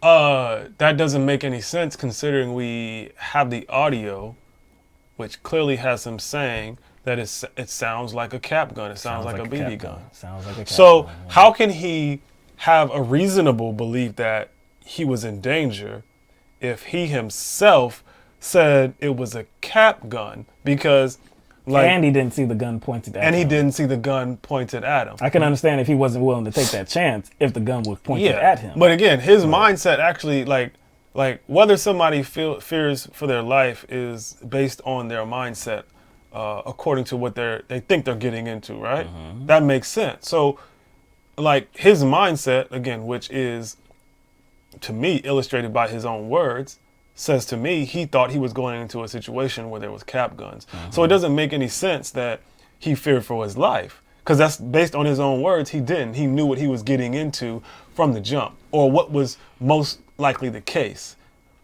What kind of weapons were in use, and the kind of weapons that were in use were clearly cap guns, based on the the audio. You can hear it. Like if we can hear Yeah, it we can hear through his body cam, and we can hear the sounds, it's like, wait a second, those definitely sound like cap guns. He heard it, and he said he heard it, and he made that. This is what you have to do, though, in this situation if you're an officer that just fired on a 14-year-old that did not actually have a deadly weapon. You have to say, I feared for my life, because that would justify whatever shooting. It would justify it. Like, again, this police officer arrived on the scene, heard gunfire, assumed that it was a cap gun, not a real gun, approached the opening in the fence, and in like about 1-2 seconds time, because okay, let's give him about a second to get out whatever he said, right? Drop the gun, okay? Maybe that took a second.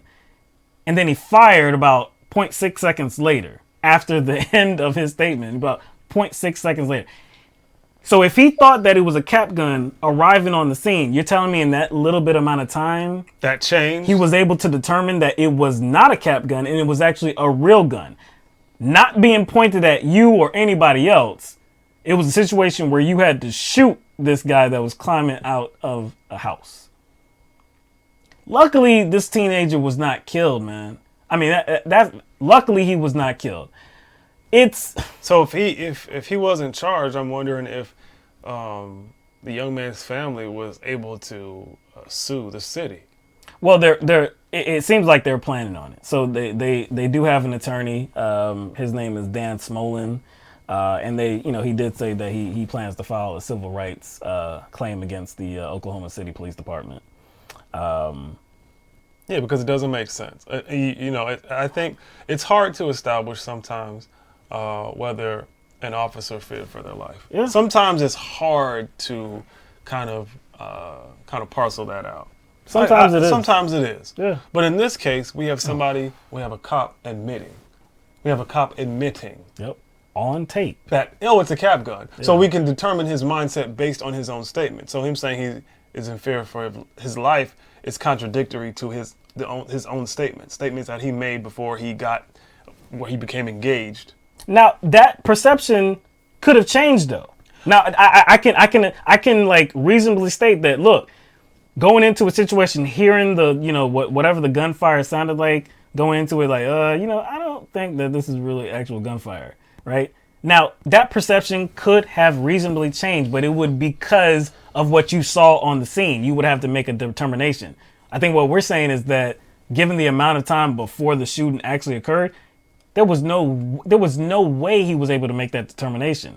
The amount of time and what the young man was doing. Yeah, climbing out. Clarkley Jr., again, he said he was climbing out of a window and he was shot in the process. So after he was shot, either he fell back into the house or whatever, but he went back into the house after he was shot and he collapsed there and he briefly lost consciousness.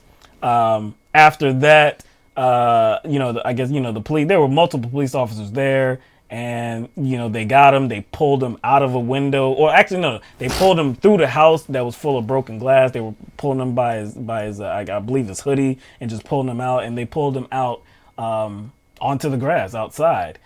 And he said after he went back into the house after he got shot, he said, quote, then I just started peeing on myself. I was laughing, thinking, why am I peeing on myself? I tried to pull my pants up and I saw holes in my pants on my hips and stuff and started panicking.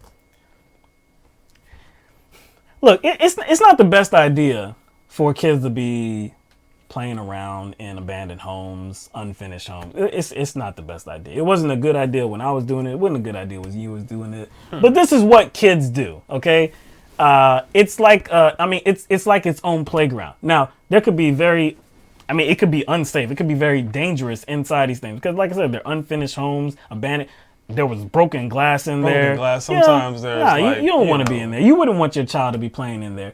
But sometimes again, kids do that. Yeah, though. The floorboards could be weak. They could fall through. Yeah. We know this. I wouldn't be happy with my kids doing stuff like that. But again, knowing what kids do, knowing what I did as a kid, this is what kids do. They like to explore. They like to explore. They also like playing with BB guns. They also like playing with BB guns. Playing cops and robbers. They do. It would have been a bad idea. It would have been a real bad idea. It would have been a deadly idea for anybody to point a BB gun at a police officer. Because then your life would definitely be in danger, and the cop may have a justified reason for shooting you. I didn't see that anywhere.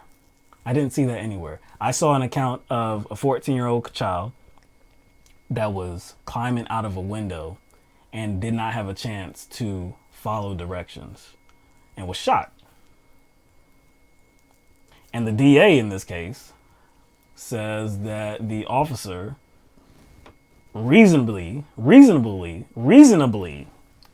that he might have been shot. And so this situation is justified. His actions are justified. Not only that, they're actually talking about pressing charges on the kids as well. That's a slap in the face, man. A slap in the face. And they weren't even real guns. Not even real guns. They weren't even real guns, which is kind of interesting considering we live in a country where, a large segment of people are always very adamant about bearing arms. And the more guns, the better. But yet, we constantly have to deal with situations where cops don't even know how to deal with people when they have guns. So we have a dilemma here. We do. We have a dilemma here. Like, how can you, like, one, advocate that everybody own guns and there should be more guns everywhere, but then, like, not expect cops within the country, not expect cops within this nation to kind of approach situations where people have guns? Wouldn't you expect that? Like, if you're saying that, hey, we all should own guns as Americans, then what you're saying is, in all these engagements and all these interactions that cops have with the public, it's going to be more likely that there's going to be a gun involved. Yeah. Right? Yeah. If everybody should be able to have guns and carry weapons across state lines as well, then yeah, the interactions with police would a higher percentage of interactions with police would involve guns. Guns possessed by the people that aren't police officers. But some of these same people will ignore cases where cops do not react properly when people have guns. Like, if you're gonna live in a country where you want everybody to have guns, then I don't understand how the public that kind of pushes that kind of necessity or want inside the country. I just don't see how they don't calculate that situations like this are going to be more prevalent. And I don't see that cops that, that there are a lot of cops who are right wing. Yeah. There's a lot of cops who are conservative. There's a lot of cops who always talk about, their right to bear arms, don't tread on me. Right. They have conservative leanings. They have right wing leanings where they don't want guns regulated at all, but at the same time being afraid for their life when they approach people with guns. Something's off here. Yeah. So Second Amendment, firm Second Amendment believer. Shouldn't pass any laws that infringes upon the right to own a weapon, this and that, strong NRA supporters, all of that. But as an officer, if you see a gun, my life is threatened, I'm going to shoot. Even if my life wasn't actually being threatened. Even if I'm behind this fence, somebody's climbing out of a window, no gun is being pointed at me, nobody's making any threatening actions, I'm still going to shoot. And you know who's going to have my back? My police department is going to have my back. My police union is going to have my back. And the DA is going to have my back as well. So what's preventing them from thinking twice about, before they act? If they don't have anybody holding them accountable. You shoot first, ask questions later. That's exactly what we saw. I mean, that's a perfect description of what we saw on that videotape. Shoot first, ask questions later. They dragged him out of the building. Hey, where you shot at? Where you shot at? Your hip? Oh, and you live. You live. You're okay. You're okay. You'll live. He sounded like he just wanted to shoot somebody, man. He just sounded like he wanted to use his gun, man. He just sounded like he wanted to use his gun.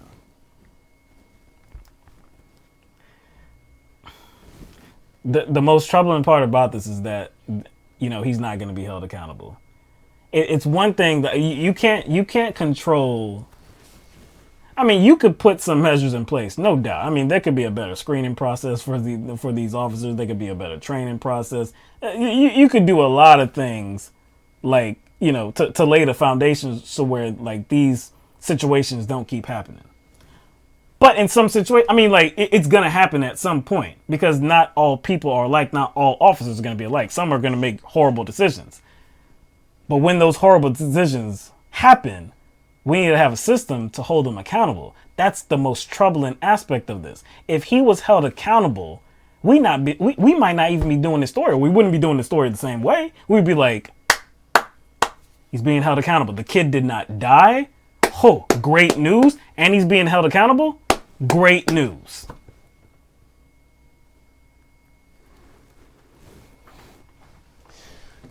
All right. That's all we got. So it's right at about 9 o'clock. So we would love to hear from everybody now. We're going to put the phone number on the screen if you would like to call in, if you have a question, you have a comment. I see a lot of comments in the chat section about many different things. So we would love to have you actually voice what you've been talking about this whole time, or maybe if it's about anything that we've addressed on this show tonight or something else that we didn't have a chance to talk about. Again, we would love to hear from you. So the number to call in is 669-900-6833. Get on the line, and we will be waiting for that first call.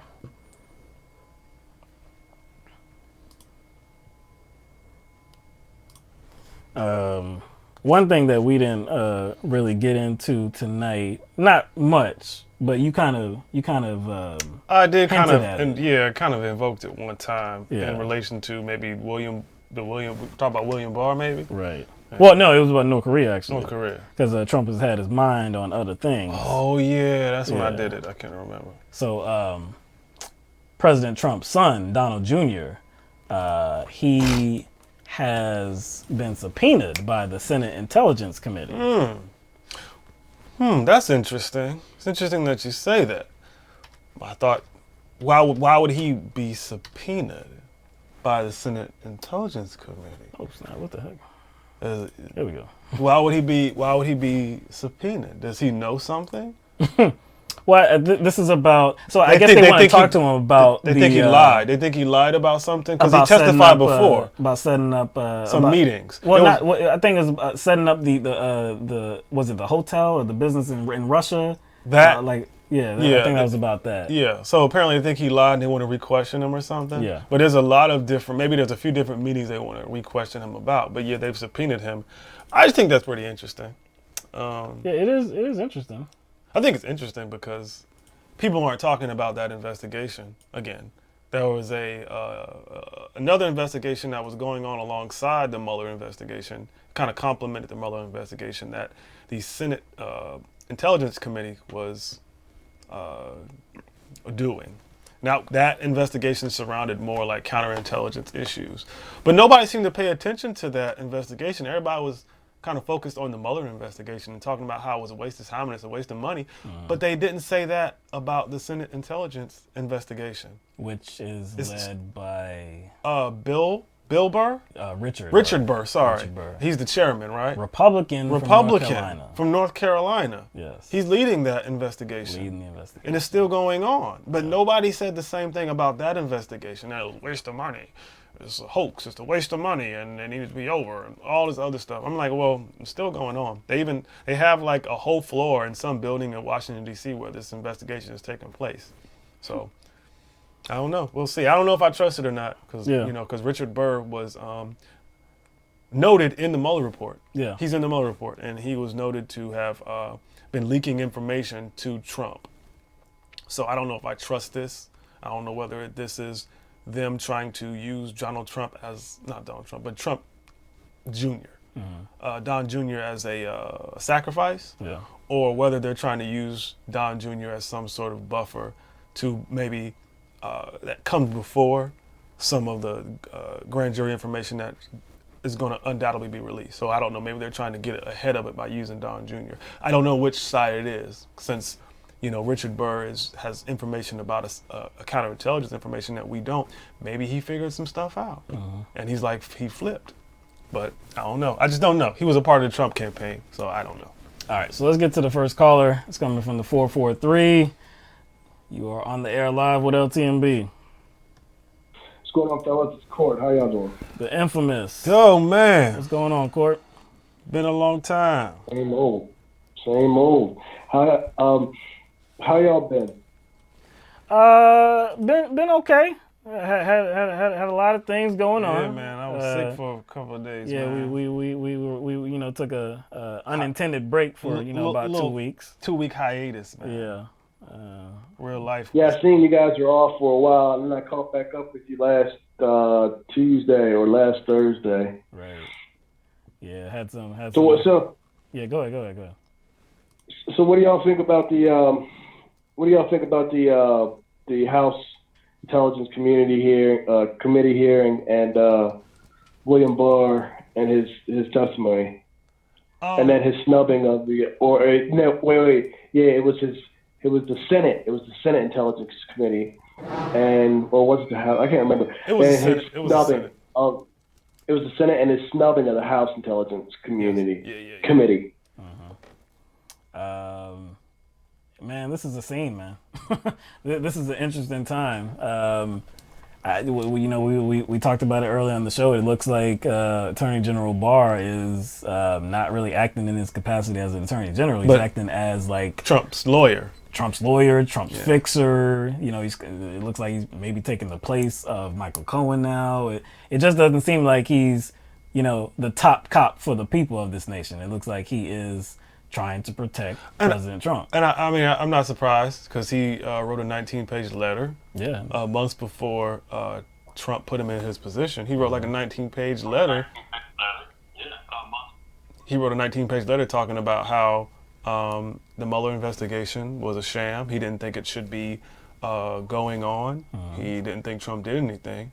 So I'm really not surprised that, that he decided to narrate the Mueller report like he did during that press conference, inaccurately. Yeah. And based on the questions that the Senate members of the Senate were asking him, he clearly, I don't know if he read the report himself. He already made a decision. He already made a decision on how to summarize the report before the report came out, because they were asking the questions about what was in the report. He didn't even seem to know, especially with Booker's questions. He was like, Who did Manafort give this information to? Huh? What? Right. He didn't even know that. Yeah. When Kamala Harris was asking him the questions, he seemed dodgy. He seemed very deceptive. He had to think deeply about the meaning of the word suggest. Yeah. Remember that? Let me think about that. They haven't told me.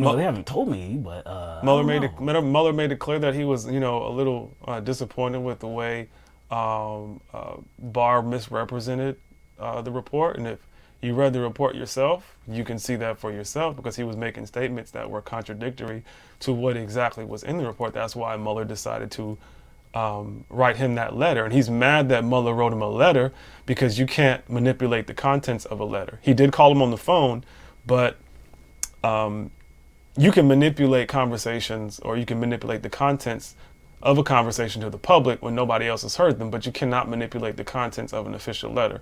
That's why he was mad that Mueller sent him a letter, because he said it was snitty. So yeah, I think if you should look at it objectively, he obviously has something to hide, and this is why he didn't want to get involved in the hearing with the House. And this is why he doesn't want to release the unredacted report with the grand jury information. And I already stated the law during that segment when we talked about it, where release of grand jury information is fine in this case. In the law, it exempts. It's exempt in this situation. Grand jury information is exempt in this situation because it has to do with national security and counterintelligence. So, Court, what do you think is ultimately going to happen? Do you believe? I guess taking in all the information, his summary, his testimony, he's being held in contempt now. What do you think? What do you think is the next step, or what do you think ultimately is going to happen? Well, okay, so you just analyze what's happened up to this point. So Trump, he tried to fire Jeff Sessions, or he got angry. He didn't try to fire. He got angry with Jeff Sessions. As soon as Jeff Sessions recused himself from, from the investigation run by James Comey. James Comey gets fired. Trump says basically he fired James Comey because James Comey was actually working on investigating him. And this is what he told the Russians. He said, I fired James Comey because he was crazy about that investigation, because he doesn't want anybody to know about that investigation. Jeff Sessions takes a beating for almost 2 years, year and a half, something like this, and then he gets fired. And then they hire the dude who was responsible for the Iran-Contra cover-up. He was responsible for Nixon's attempted cover-up. These are two major scandals in American history. Iran-Contra wasn't, it was big. I wouldn't say it was Watergate level. This is beyond Watergate level. And this guy, he basically has been practicing and prepping for this. I don't know. William Barr isn't a hack. He's obviously some kind of either an ideologue or if he is a hack, he's the most dedicated hack I've ever seen in my entire life. To go through those two scandals and then attempt to go through a third time. What's going to happen is they're going to fight this tooth and nail in the courts. They're going to try and sue. They're going to try and litigate for as long as they can. And because the corporate media is complicit in making Trump look like, untouchable and downplaying the checks and balances by making the Democrats look weak and feckless and unable to. People are screaming about the Democrats doing nothing, but you have to remember, if this was any other president in American history, there would be absolutely no question in my mind that it would be like a Wookiee running around with its hair on fire. You know what I mean? Like, that's what the corporate media would look like. It would just be running around with its hair on fire trying to but one, we've been primed for decades now to think politics is disgusting and stupid. Two, the corporate media is a bunch of millionaires who get paid by billionaires. Guess who won the information war? And three, we really don't know anything at all about how the government's supposed to work as the average American citizen. And since we've been so polarized, the only thing the conservative side of the country cares about is that it looks like a race warrior is going to win for white people finally. That's what they think. That's why he gets away with this stuff. So ultimately, it's going to be a crapshoot. The Democrats are probably going to need to impeach Trump. You're probably going to have to impeach Trump to get access to the materials that William Barr is trying to hide. And Mueller, I understand, has resigned from the Department of Justice, which is really good because this way Barr can't interject and say that Mueller can't testify. Now, if Mueller comes up and he says some weak shit, it's going to suck. End game, it's over. Welcome to fascism. If Mueller says some devastating shit, the next move is in the Democrats. It's in the Democrats' court.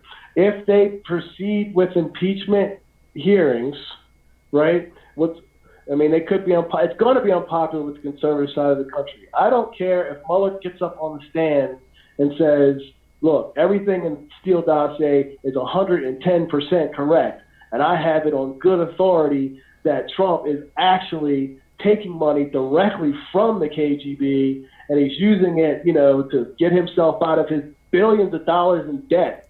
You know what I mean? I don't see the conservatives flipping at all, even if that does come out. You find out Trump lost $1.6 billion in the 80s, and these people on Fox News are like, well, isn't that awesome? Mm-hmm. None of us could ever lose that amount of money. Well, I hope the fuck not. I hope none of us could lose $1.6 billion. How much of a dumbass do you have to be? And how much of a dumbass do you have to be to consider this person a good businessman and a great leader for this country? The tariffs with China are this dude cannot afford to fuck this up. That's why I think it's going to be so dire to watch what they do as far as lawsuits, litigation, who they try to strong arm. The guy has a blank check. Yeah, this is Trump's Republican Party right now. So whatever that comes out, I think a lot of them feel that they have to stand right with them because they've put themselves in that position. They've put the agenda above everything else. It doesn't matter who the guy is. Doesn't matter what his personality is. The obstruction of justice. Nothing matters. It matters the agenda. So the manner of which President Trump conducts himself, the criminal behavior, the obstruction of justice, all of this, I don't think it's going to matter I guess at the end of the day, I don't think it's going to matter. Impeachment, I saw somebody in the comments saying that, the Democratic Party doesn't have the votes for impeachment. Impeachment is not actually getting kicked out of office. Impeachment is just, hey, there's an investigation now. I mean, they have to actually, after that, they would have to vote to actually kick him out of office, and it would have to include the Senate as well, I believe. So, but no, they have the votes to, begin the impeachment proceedings. I do think Court bringing up Iran-Contra is very important because, William Barr was involved in that too. And not only was he involved in it, he had kind of the same amount of disdain for that investigation. He railed against that investigation too, and sought to. And the people. Go ahead, man. Go ahead. The people who are like, oh, we shouldn't impeach because we don't have the votes. I mean, think about this. The Republicans have literally just said, fuck the law, fuck the Constitution, fuck any kind of procedure. I mean, they stole a judge from Obama. They packed the Supreme Court. You're watching Roe v. Wade about to get overturned. They have absolutely they give two shits about anybody from any other country. I mean, putting kids in concentration camps. At least 3 or 4 of them have died. They aren't apologizing for any of it. The White House press secretary gets up there when she gives you a fucking press conference, and all she does is fucking lie to you. That's all she does. And now they're exiling most of the press corps in the White House? Yeah, I saw that. Keep us in the dark and feed us shit like a bunch of mushrooms. And yet, when you try to impeach a motherfucker so you can get some information, just anything, because they're stonewalling you and literally disobeying direct orders from the court for subpoenaed documents, you are going to be like, oh, well, we don't got the votes in the Senate, so fuck that idea. This is why people think the Democrats look weak. Because this is what they do. Yep. They get run all over by conservatives who don't give a shit about the law, and they won't do anything at all to fight back. Not a thing. Because they're scared of how they're going to be. Donors, too worried about their votes, too worried about, but not worried about the country. That's the problem. That's the problem. They're scared about the perception. They're scared about how it may benefit Donald Trump in 2020.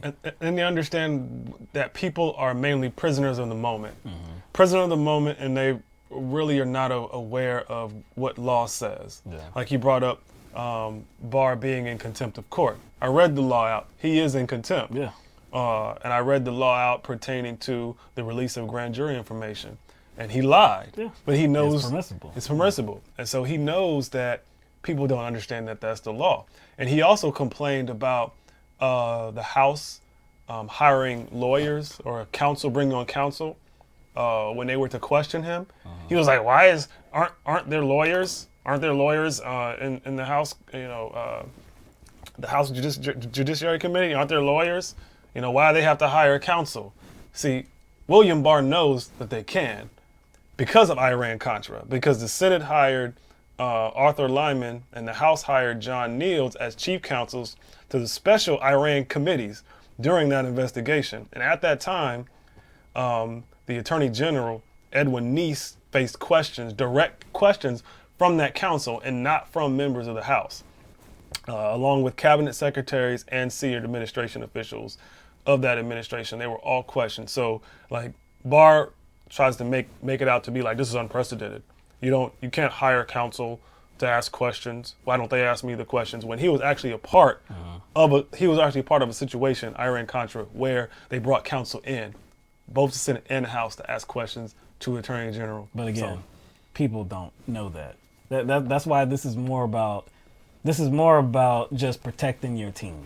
This is just more about fandom than actually dealing with what's illegal here, what's obstruction of justice, what's permissible, what's not permissible.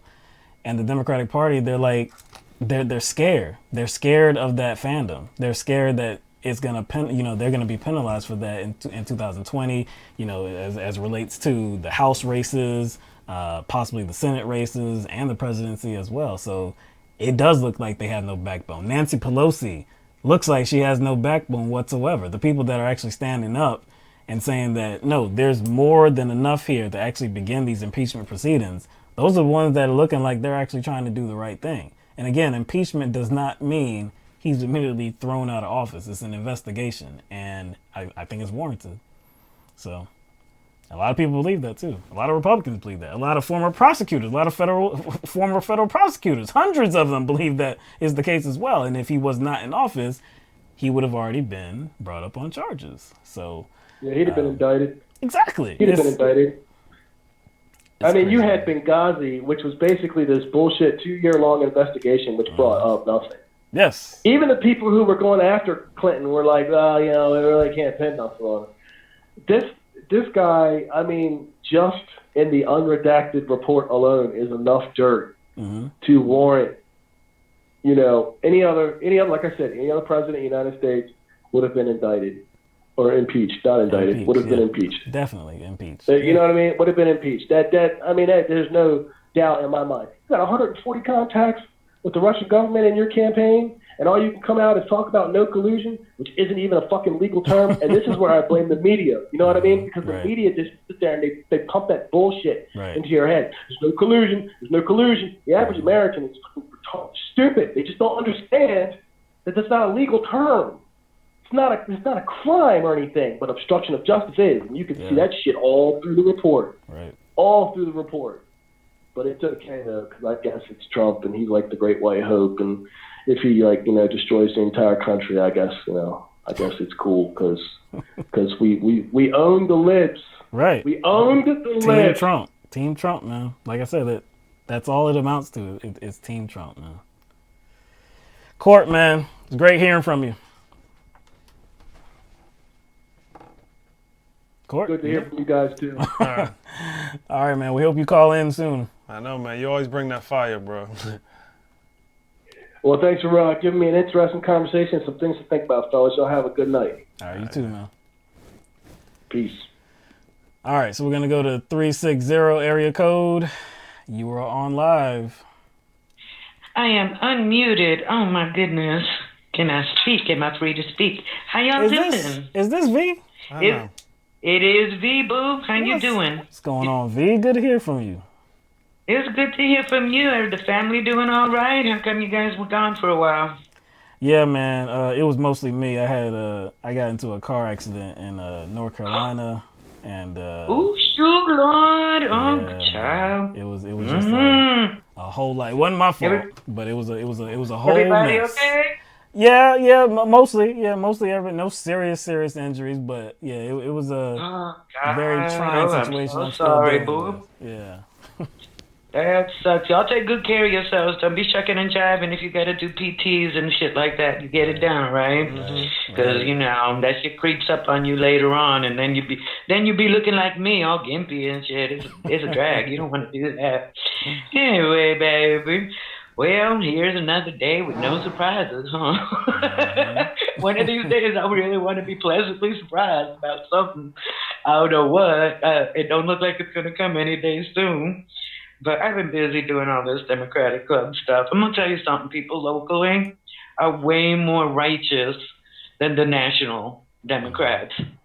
It's incredible, the difference. I mean, even the worst of them, that they're still racist and stuff and get all pissed off about transgenders and whatever and pronouns or whatever, because, they old school.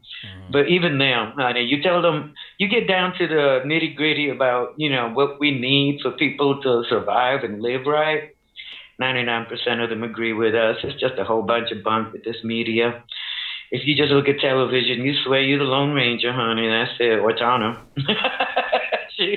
But you ain't, because we're the majority and the rest is rigged.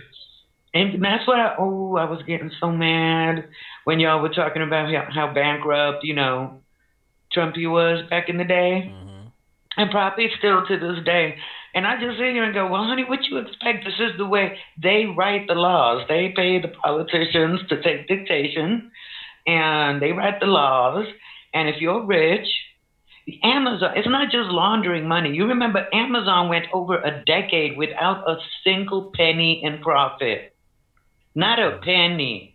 On the books, there was not a dime in profit, while every small independent bookstore in America went gasping and dying into the desert to die a pitiful death. I mean, seriously? It's rigged that way. You, in your little bitty house, you having to do little repairs and stuff just to keep the dang thing from, make you freeze to death or be exposed to the elements, you can hardly write off a dang thing. But if you got 5 of them, and you call one of them a corporate headquarters, well, honey child, you can sink $1 billion into that building and call it a loss, and it's still sitting on your asset books. And the whole dang thing is rigged from top to bottom. So there is nothing illegal about what he did. That's right. That's the part that ought to piss people off. Yeah. He just Even the stuff he's doing now. You know why the Democrats don't why they don't want to impeach him? I mean, Brother Man was right. They're scared of, the backlash because it always solidifies, his base when you attack him, just like it did for Bill Clinton and stuff when he was getting impeached. So, yeah, that's real. But you know what's more real? They're all doing the same thing he's doing. All of them. You look at Feinstein's husband. That dude has scored how many incredible, gorgeous, historic buildings that used to be post offices. Guess who got them? Dianne Feinstein's developer husband. I mean, they all do it. And it's not all just American companies they do it with. They're all in multinationals' pockets. They can't dig up that dirt too much because it's going to come right back up on them. That's the whole point. That's why everything's a mess. If everything was everything, if there was actually a law that is a law for everybody, none of this would be an issue. All of this, you could immediately call them out on it and say, there it is. But there ain't a one of them that ain't doing the same damn thing. I mean, Boeing is a multinational company. It may be in America, the headquarters, but baby, most of the parts that they're putting into those, jet fighters and domestic flight, regular civilian airplanes, they're being put together everywhere but here. By this point, our Boeing, plant is more like a Legos factory sticking, collecting things together than they are actual builders of anything. So everything is multinational. Everybody's contracted with companies in other countries that are corrupt as hell and laundering money, and it's about doing favors for politicians. Hell, we do it, whether it's friend or foe, but everyone's looking to make a buck. When I used to have to take a bus from Alameda, which used to be a naval station in California, in the Bay Area between Oakland and San Francisco, was this naval air, just like in Oakland, there's bunches of naval stations and stuff. We got military all over us. And when they left, the military left, and that place was poor as hell, and, all that housing that could have been low-income housing, just sits there empty and stuff. And I would take a bus, an express bus, to the city, when I'd be going to work or taking care of business. And every day that I would get on that bus and talk to the driver, they never knew what country the bus they were going to drive that day was coming from. They didn't know which model they were going to have to drive on their shift. Because we had buses from 3 different countries for one county, for one little thing that goes from the Bay Area across the bridge into San Francisco. 3 different companies from 3 different countries. Now, why are these mayors and county commissioners and people going to be looking for 3 different countries to get a bus from? Well, we never built a bus in America? Are you serious? Because they got paid. And that's what it's all about. And so every single thing these people are getting away with, most of it is legal because they made it legal. And that's the problem. That's why all of them got to go. Because they're so dirty, you can't ask them to clean up. Why haven't we gotten, corporations are not people? How is something that simple not a national issue that every politician could get behind? Because you would think, I'm a human being, right? My relatives and the people I care about, they're human beings. A corporation is not a human being. That should be practical, right? What's the ifs, ands, or buts about that? There are no ifs, ands, or buts about that. Except the only if and or but is those non-people corporations are putting so much dough in their pockets, they just ain't even going to do anything. So there's no helplessness around them. They're not helpless. The people are all rich. They all hooked up. Hell, half of them go to lobby for Saudi Arabia. Well, there was what Joe Biden's son was doing something with the Ukrainians and were, Well, okay. I've heard that floating around, and we have to be careful about that because I think that's connected to. I've read a lot of different stories and reports. People reporting about it. How that story that the New York Times broke about that was being pushed by Giuliani. Remember what Giuliani said he was going to do when the Mueller report came out. He was going to have a rebuttal or a counter report. What happened to that? I'll tell you what happened to that. He doesn't need one. He can use the New York Times. Remember? He was married in New York. He still has connections. He still has connections with the New York Times. And he has access to the Trump administration, and he has a consulting firm. So if the New York Times want access, they have to play ball with Rudy Giuliani. So they're playing a dangerous game here. So Rudy Giuliani is the one. And Rudy Giuliani who fed that story. Now Rudy Giuliani is also his name came up recently in an investigation in regards into what he has consulting. He has maybe some conflicts of interest overseas with his consulting firm. Now, the reason why I blew off that story is because the same media platform, the New York Times, ran a story 4 years ago debunking that information. We have to be very very, very wary about certain information coming out about certain presidential candidates while our president is being investigated. A lot of this stuff is put out there even though the information has already been kind of debunked. I'm just going to warn you that information about his son has already been investigated by the same paper, the same newspaper, New York Times. They did a story 4 years ago. Look it up. Yeah. They got debunked. different writers focused on different things, but in the New York Times and in all these newspapers, they're all owned by the same dang people with the same dang interests. They'll have one person calling stuff out that's real. They'll have one person really reporting on the wars, really reporting on the corruption, and 15 others reporting on BS and making everything look like it's a figment of your imagination. It's not that Biden's son is clean. It's that what he does is perfectly legal because they all do it. And that's my point. That's my point. Everybody for these people. Cal Smith in the comment section comments that Hunter Biden invested in surveillance tech used by China to imprison Muslims in concentration camps. That's not illegal. He just invested in a technology company that may have supplied China with certain materials to where they can imprison Muslims. That's not Hunter Biden imprisoning Muslims.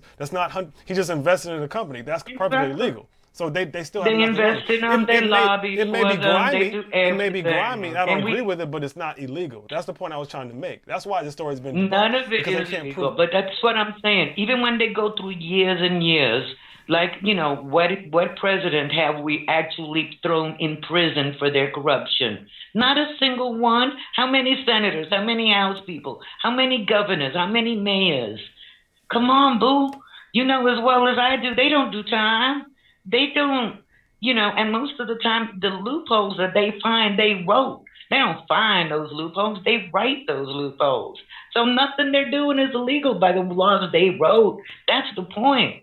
We don't need these people writing a single law for us anymore because they're always going to bend it, for themselves. It's what they do. They call it compromising the cost of doing business. It's bull. It's a cost of getting themselves rich and making sure the next 3 generations never want for a dang thing. And poor, pitiful you don't come crying to me, Louise. But they write them that way. They do it, and they make sure they put the loophole in so when they do it and they get caught doing it, nobody can say anything because it's perfectly legal. It's in there in a law, in an amendment, in a paragraph, in a subsection that nobody ever could make heads or tails out of on page 1344. So, This is the system. We're the only country, just so y'all know, we're the only country that has had one constitution all this time with so few amendments.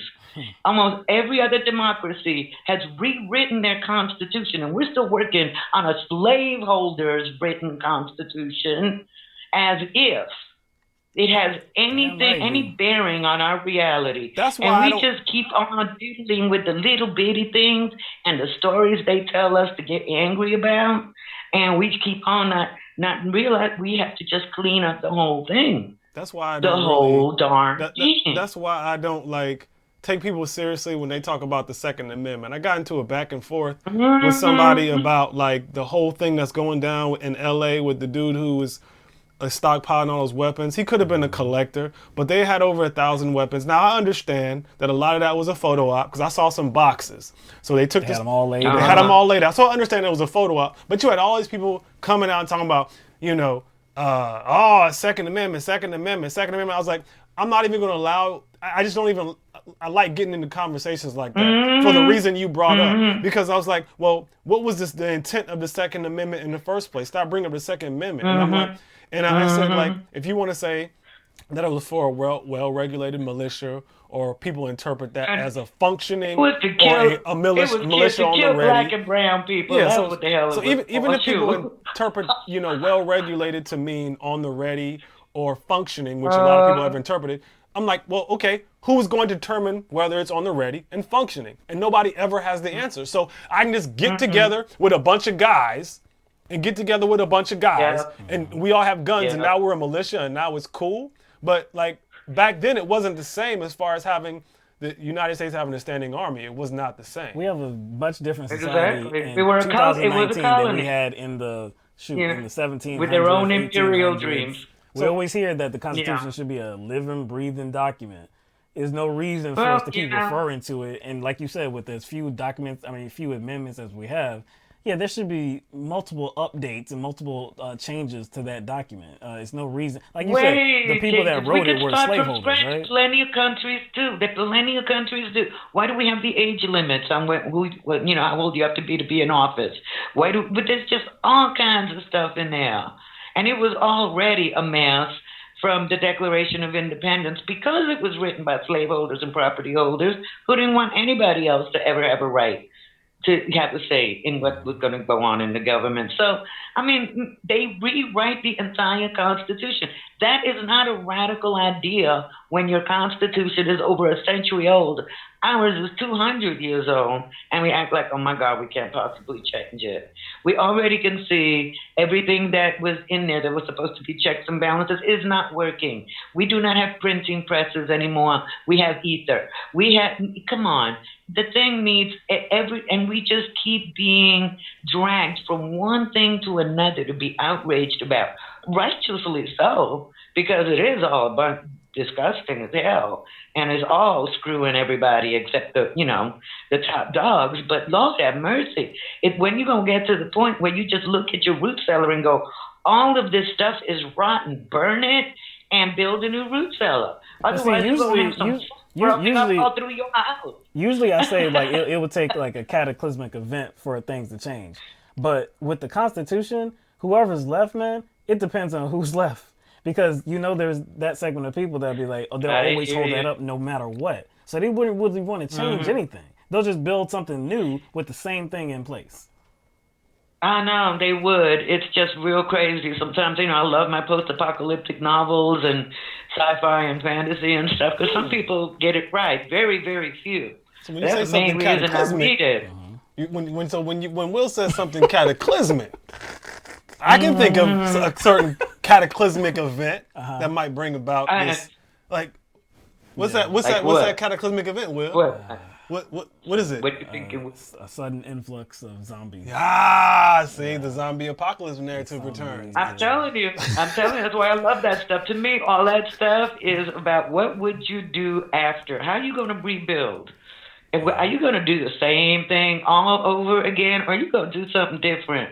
Because if you don't do something different, if you just go by the same rules and same play and the hierarchies and the whole thing, at the minute you build a hierarchy, you are guaranteeing people are going to get stomped on. How the heck are we going to build something that's a cooperative instead of a hierarchy? You got to start from the root. And our root is a hierarchy, and it ain't never going to be fair. Never. Because someone is always going to be sitting up there judging just because of who they paid off to get the judge position. So, I mean, we can't do it in this kind of system, and we keep diddling and diddling and diddling. It ain't about Karl Marx, and it ain't about Adam Smith, and it ain't about it's about today, damn it. It's the 21st century. Ain't nothing about our lives today that compared to the 19th century.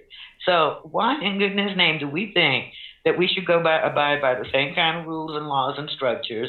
I don't even know. It is so corrupted at every level, all four branches, including the fourth estate. So forget it. None of this stuff you could deal with it until you fall down, honey. And you'll be lucky if it helps, 1/10 of 1% of the people. Because that's how specific you got to get in that morass of filth and disgusting favoritism and hierarchy that is our system. It's not a system that has any intention of being fair. No, not at all. Yeah, I don't think it was ever intended to be fair. If you go back all the way from the beginning, it was always set up to benefit the elite. And when they set up the Magna Carta and they went for feudal society instead of slave society, the only reason they did it is because they figured they'd make more money by charging their slave labor for rent and food. So hey, we have been jammed up every step of the way, and it was our ignorance. Now, I know there's a whole lot of ignorance still in this world. I know it. Oh, honey. You can't not see it. But look at all the brilliance in the world, though. There are way lot of people who know that the whole thing is a sham, who know that the whole thing has to be built right up from the bottom, who know that the thing has to be cooperative, and you have to level out the privileges, or it ain't never going to be right. But those same people that know it are being influenced by demagogues, though. And they believe into that demagoguery, man. No, you're right. That's for real. That's what we see daily and stuff. But most of them that are getting shit done, they don't click that shit on for 5 minutes a day. They out there doing stuff. They out there making it happen. They out there building cooperative farms in neighborhoods where you've got no supermarkets, no nothing, not just in rural areas and in little suburbs, in the heart of the city. They're working on doing things that are different to sustain, to be really independent. Not independent like me, myself, and I, independent because I got all my people with me. And we all right. We taking care of each other. And these fools can sit there and do what they want. Sooner or later, they're going to off each other anyway. We may as well just keep tilling the soil and making it right for ourselves because, sooner or later, whichever of us survives this mess is going to have to put it back together, and we can't do it the same way. We cannot do it the same way. Everything we do, that even with the stuff I'm doing, okay, I'm helping get representatives elected. We don't need representatives anymore, boo. We can just push a button on the phone and vote for something. We can look up a bill. We can click on a link. We can find out what this means and that. We can crowdsource it to decipher what the hell it means from all our lawyer friends who said, oh my God, that made me bitter and quit law, but still know it. We could do all these things all ourselves. We don't even need these people. We don't need bosses. We don't need, representatives in government. Hell, we don't even need judges. You could crowdsource justice and most people would do a whole lot better than what we got going when 95% of people never even get a jury of their peers. We only got a few more seconds for you, but I love where you're going with that. See, yeah, we already got cut off. I wanted to say something before you got cut off, but we appreciate you calling in, V. V brought a lot to the table there, a lot of good points that that we can discuss. I like where she was going right at the end there, and just talking about how technology, would allow us to do a lot of things without our representatives. Look, there's a lot of advancements that could be made in 2019 and going forward, but man, the system is set up this way for a reason. There's so many aspects to it, and when you think that you're making progress here, there's so many different legs that you have yet to address, and so many different ways that the people that are in control, that have always been in control, are, always successful in, trying to suppress any type of uprising or any type of real advancement, progression, anything like that, man. So it would take a collection, man. It would just really take a collection of all of us to see the truth for what it is and work to change. One way we would have to adjust our activities is by voting. That's one way we would have to do that. There's no other way, because in this society and the society that we have in the United States, it's really about voting. Now, we could talk about whether we can trust our voting systems and ways we need electoral reform and this and that, but it's still going to be by the ballot box, And unfortunately, we have too many people that they don't really vote the right way. They don't vote the right way. I was talking to a friend about that because I know some people that when I used to work with, and some of them are my friends, some of them are not. Some of them are not my friends. A lot of them have become teachers. Mm-hmm. A lot of them are teachers and also Republican. They're teachers and Republican. And guess where they were last week? Mm-hmm.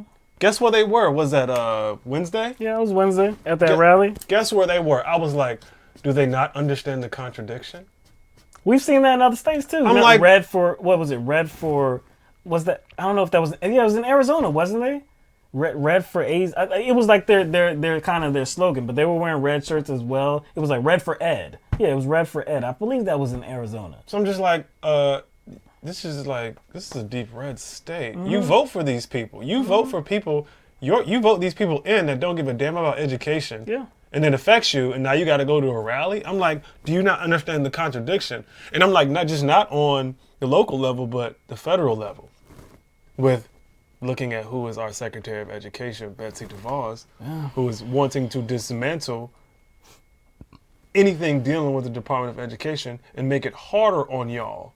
But yeah, you Republican? It's just like, really, how can you do that? But see, like when we talk about this, either one of us brings up that there's so many other factors when it comes to voting. Oh, because it's like we don't factor in that they have other interests. Yeah. I think that's maybe the flaw in people using that talking point. They're voting against their interest when we're not taking into account there's other competing interests right, that they might put before whatever so we're actually talking about. So people haven't accounted for that. So that talking point is stale. Just like kind of Court brought up. Mm-hmm. It's all about maybe scoring some points for the dominant culture, and that's all they care about. Victory, we won, regardless of the consequences, even if it affects them negatively, because those other interests supersede what we think their interests should be. I can go back to Sharon from on Tuesday when she called in and talking about education. Like I said at the time, look, you're not going to just do away with racism and bigotry. Now, you could do something about the acceptance of it and like how it manifests like in public and how it actually gets in the way of the system. Like people are disenfranchised because of certain statuses, the way they look and this and that. Yes, I think you can do something about that. If you're talking about educating our youngest people and just, I guess, like setting up a society where these things are not acceptable in any walk of life. I think that would be one of the ways where those other interests that we're talking about aren't voting interests. You understand? Like, if somebody has feelings about gay people, right? Because that's a real issue for some people. Like if you hold certain views, if you're in favor of marriage equality, somebody might not vote for you. If you hold views about abortion, if you're pro-choice, somebody might not vote for you. So if we, like I said, if we had a society where these weren't actual voting decisions, like these weren't decisions that people are going to vote on because this is our society. You know what I'm saying? We're going to protect people. We're going to give people the freedom of choice. We're going to reduce the amount of abortions that happens in our society because we're actually addressing root causes. You know what I'm saying? Like we're actually establishing a society that we can actually all be proud of. So these other interests that people have, these bigoted interests that people have, these interests where all people are really interested about is in like controlling other people, those go away. And I think that can happen with more education and really like reestablishing like the society and what it will be going forward. But that would take a lot of damn time. That would take a lot of damn. Not just a lot of time. That I said it before. Like you would have to actually put the right types of people at the local level, at the state level, at the federal level. I mean, they would have to occupy all of these different spaces so that you do foster that type of society. And I don't know what, like, how can that happen? How can that happen? How do you root out all of these bad actors? How can you root out all of these people that are really just trying to control other people for the benefit of themselves and other elites? Because evil people work harder than good. Evil people work harder than good people. You know, man. It's not like harder. Not saying their work ethic, but like they work harder at control. They're willing to do things that somebody that maybe has some integrity, some morals would not do. Like even in comics, man. Even when you're talking about fantasy type stuff, Superman, like sometimes he is like framed as like a very weak individual, like somebody that is so weak and will allow so many things to happen before he might take a life. You know what I'm saying? Like there might be, and I think that happened in, well, not the first Superman movie, but I'm talking about like in this installment of like Superman. Yeah. It was at the end where like a life was actually about to be taken, where he finally was like, okay, now I'm gonna snap the snap. See, all that is more about like, saviorism. Yeah. Whether it be superheroes, Marvel movies, all that is us kind of projecting and channeling the ability we should have into these fantasy characters. That's why we like movies like that, because we want to see a world where most people, I would say, not all people, we want to see a world where justice prevails, but we feel powerless to do such. So it's better, we feel better, and it's easier to sink our attention and energy into kind of marveling at these, these kind of theatric plays and these movies. And these where you see good win. You see good win through these particular saviors in the form of Superman, Batman, or Iron Man, or anything like that. Just taking care of the evil. And you know what's the funny, the irony in all this? Like Hollywood is essentially a capitalist institution, and they get money from the public. And most of the movies that Hollywood produces surrounds taking down evil corporations. Yeah. I'm like, what the fuck? All the damn movies. All these corporations are bad, but it's like we're entertained by it because in real life, that shit, we feel like we can't do shit about it. In these theatrical performances, for like most of the movies, even books, movies, whatever, in these theatrical performances, for most of them, the good guys, the heroes, are losing.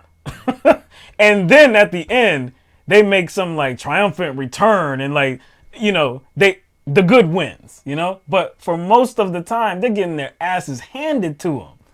You know what I'm saying? Because again, they won't, I guess they won't come to like what needs to be done because they have too much morality. Think about most of the about most of the popular movies. It surrounds like some evil corporation taking control like over us and the planet. Whether it be like Terminator, you know what I'm saying? Or whether it be aliens, it's always some evil corporation. Right. Like, what's the television show? Like Westworld. Like, you can just go down the line. It's always some evil corporation, like, doing dirt, and we having to overcome it. But that shit it's not in reality. No, because when good ain't won yet, corporations are still running shit. So, like, if some brainwashing shit. Okay, so a regular movie is about, what, like, hour and a half, 2 hours, something like that? So if this was actually like one of them type of movies, we in like minute like 4. We've arrived at like minute 4. Just enough time for us to see like how bad shit is happening and like nothing can stop it and you feel hopeless and blah blah blah. We're about in minute 4. Ain't made it to halfway point. None of that. ain't seen you don't see the light at the end of the tunnel. You don't see none of That's that what yet. like amazes me, like, you know, about how people on the right, specifically conservatives, view Hollywood. Right? They always say Hollywood is evil, Hollywood is this, it's sinful, it's the devil, and it's left, liberal, like right when I'm like, do you know that Hollywood gives you your perception of the exceptional country you live in? We're the heroes in all the movies, whether it be some like, historical reenactment of a war in a fictionalized way. They come up with a fictional story and kind of tuck it within some historical moment, like World War II or Vietnam or the Civil War. Presidents are never dirty. Presidents are pretty much never dirty. But pretty much we're over 90%. We're the heroes in Yeah. all these movies, whether it be like that or it's like even aliens type stuff. We're always the hero, especially the United States of America. So it's like I'm amazed at how like conservatives will always talk about how Hollywood is so evil, but yet most of their adoration for America and America be the good guys and the heroes, it comes from Hollywood. They love those movies, man. You remember what was that? Murder at 1600. Murder at 1600, man. Yeah, with Wesley Snipes. Wasn't the president. It was somebody on in his administration. I believe was it the defense secretary? No, I think it was an advisor. Secretary of Defense. No, it was his advisor. I think it was his national security advisor. See now, you got that's one of my favorite movies. Now I gotta go watch that show. Yeah. Man. But yeah, of course there was corruption there, and they were trying. See, It's just always the do-gooder president. Yeah. And see, that's what I'm saying. So president even when there's corruption involved in our government, it's always some good guys, whether it be in the alphabet agencies that are trying to root it out and seek it out, because we have a system that's based on integrity, and we have to get this straight. Right. So even when the story surrounds something being corrupt, right, it's still always going to kind of play out to mean or to be that it's rooted out and it's taken care of. Yeah, and like the bad guys, they stand for the minority. They don't stand for the majority. It's always one or two people. Always. I'm like, no, it's devious all y'all. plans. Devious plans. Oh man. Well, yeah, but I'm glad V brought up the corrupt nature of our system being global and not just isolated to the United States. And that's I think that's got to be a larger conversation. That's why I think if we're going to talk about Russia, we have to talk about Saudi Arabia, we have to talk about Syria, Pakistan, whatever. We have to talk about all these countries. We have to talk about all of it, because if we live in a system that's kind of vulnerable. If corporations could buy our politicians, and corporations are global, that means leaders of other countries that invest in corporations and have ties to corporations can buy our politicians. Why is that so far-fetched? Why is that so far-fetched? Why wouldn't they use that opportunity to get what they want? Because this is a global market. They don't really care about the United States. They don't care about their country. They don't care about the United States. Our leaders really don't care about our country either, or other countries. So they really don't have no allegiance. They have allegiance to the elite. Sorry, they have allegiance to the elite in these global corporations who have no interest in serving whatever country they're based in, whether they're domestic for us or whether they're overseas. People wondering why Mitch McConnell has been such an advocate opponent for this investigation and was one of the first ones to come out and say it's done, it's over. And he tried to gaslight the Democrats. He tried to gaslight the Democrats. Now, what state is he representing? Kentucky. Read something a few weeks ago that highlighted that there's a Russian company, Russian investors are putting some money into an aluminum company in Kentucky.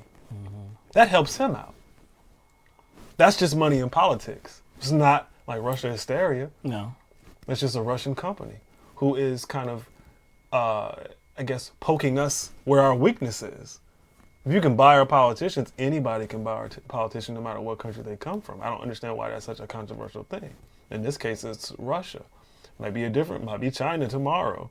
Might be Saudi Arabia. It kind of is Saudi Arabia already. But. So if it's so easy to corrupt the process, and everybody knows it, everybody will say, yeah, we have a problem with money in politics. Everybody would say that. But then it doesn't matter if it's your favorite candidate. It that goes out of the window. It just doesn't matter. Yeah. Trump can be corrupted, right?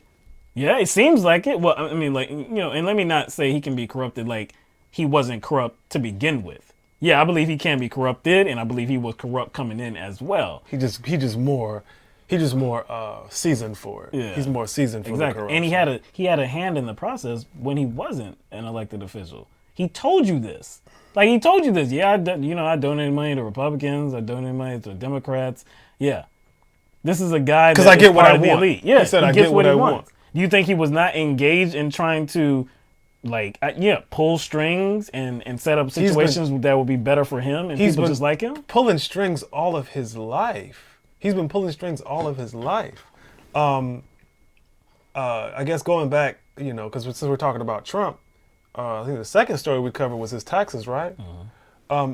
I think during Michael Cohen's testimony, he said Trump would lie to banks and inflate his worth and his net worth to get bigger loans, and then lie to the government about how much, about his losses and about how much it was worth to avoid paying taxes. Yeah, he would depreciate his assets. Yes. Mm-hmm. He's also involved in over 20 lawsuits in multiple cities trying to get his tax burden lowered.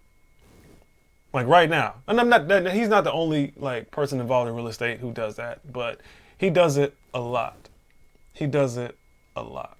He inflates, like when he, wants to get involved in a project, he talks about how good it is and how much value it has, right? Mm-hmm. But then when tax time comes, all of a sudden, property ain't worth nothing. Does that make sense? How can you promote your product and promote a building being like the Taj Mahal Casino or something like this? Mm-hmm. If you go look at the old commercials for the Taj Mahal, it's like, this is like the most extravagant thing in the world. Yes. And that's what he builds. He builds big, extravagant. It's all valuable, but then tax time comes, all of a sudden, it's worthless. I need to dispute the value you're placing on my property. I'm like, no, you're disputing the value you placed on your property. Mm-hmm. And to think that's not by design, I mean, you would have to be the most brainless person in the world. Like I said, he's always been a grifter. He's still a grifter. Nothing's changed whatsoever. The only thing that has really changed is that he's in the highest land or the highest office in the land. And for some people that means something. That, how oftentimes we talk about with police officers, they're still human beings under that shield. Too many times with politicians, you automatically just place on them integrity just because they're in that role and they tell you good things that you want to hear and you want to believe in them. Like, look, I know it's human nature. I think it's human nature to want to believe in somebody, to feel like somebody's gonna speak for you when you don't really have a voice. So I think that's just human nature. When I hear, believe me, when I used to hear Barack Obama talking, I felt that. Because he actually ran a campaign that was similar to Bernie's. Yeah. And we talked about this the last show. I was like, wait a second, this Joker was talking about everything. Yes. Like he was talking about healthcare beyond what, he ended up signing, the bill he ended up signing. Like he was talking about Medicare for all type stuff. Mm-hmm. He was talking about criminal justice reform. He was talking about, roping in or putting a lasso on these big banks. Mm-hmm. I mean, he was basically he basically ran Bernie's campaign, and that's how he defeated Hillary. And he also went on offensive with Hillary. Yeah. He also pointed out the flaws in Hillary Clinton more so than Bernie ever did. And that's how he won. He ran on Bernie's campaign. He was Bernie before Bernie, but not really Bernie. Exactly. Because he wasn't. He just wasn't. But even look, and I know a lot of people are not going to feel me on this. When I hear Kamala Harris talk, there's something that I feel is damn. I try whenever I hear people speak, politicians, whenever they're trying to make their case, I try to come at it in probably two separate positions. I try to look at it as somebody that knows information that would refute like whatever the talking point is. Like if they're saying something that they're trying to convey how real they are and how much they want to do good in this particular issue right here. If I have some information, then inside my brain, I'm like this, nope, I know about you. But in the, I guess in another way that I try to see them is how other people would see them as well. Like without knowing that information. And I think that's a lot of people that really don't, dive into that information. So I try to see, Kamala Harris for just what how she's delivering her words and the things that she's saying. And if you look at her, if you hear her like in that vein, she comes across incredibly authentic. And so that's dangerous. But like I said, I think that goes into how people really want to believe in another person, and I think, like advocating for them. Yeah, and I think sometimes people kind of maybe misinterpret some of the like commentary we give because we're taking that into account. Like we're not just taking into account how we see a person. Right. We're taking into account on the likelihood of how other people will see that person. Yeah. There's a high likelihood that people will see Kamala Harris the way you just explained because we know people. So that's going to go into how we assess that person and their viability as a candidate. We're not just saying they're viable because we like them. We're just saying, well, we got to look at their viability based on how most of the populace is going to see them. I think Kyle was in the chat saying something like he got cut off. He was on hold. Sorry, Kyle. The session already ended, so we have limited time because we use free Zoom, so we only have a certain amount of time. So that time already expired. So I don't know what happened. You got on and it clicked you off because we're not on the session anymore. We have a limited time because we use a free version of Zoom. So we have 45 minutes. We have 45 minutes, so that would already gone. So we only can do calls for a certain amount of time. So usually we start the calls about 9 o'clock, 8:45. Yeah. So try next time. Yeah. You also, Kyle, you did mention something about the grand jury information in the redacted report of the redacted Mueller report. All he has to do is notify a judge. He doesn't have to get approval from a judge because by law, it's exempt. The information in that report is exempt because it has to do with national security. He just has to notify the judge. So yes, he has to go to the judge, but he doesn't have to get it approved. He has to notify the judge that he's redacting it, and that's it. Since it's exempt by law, the judge has no choice. You just notify the judge, and I'm pretty sure the judge is going to approve. Because it's probably most likely going to go to a judge that already dealt with this case. That's what they usually do.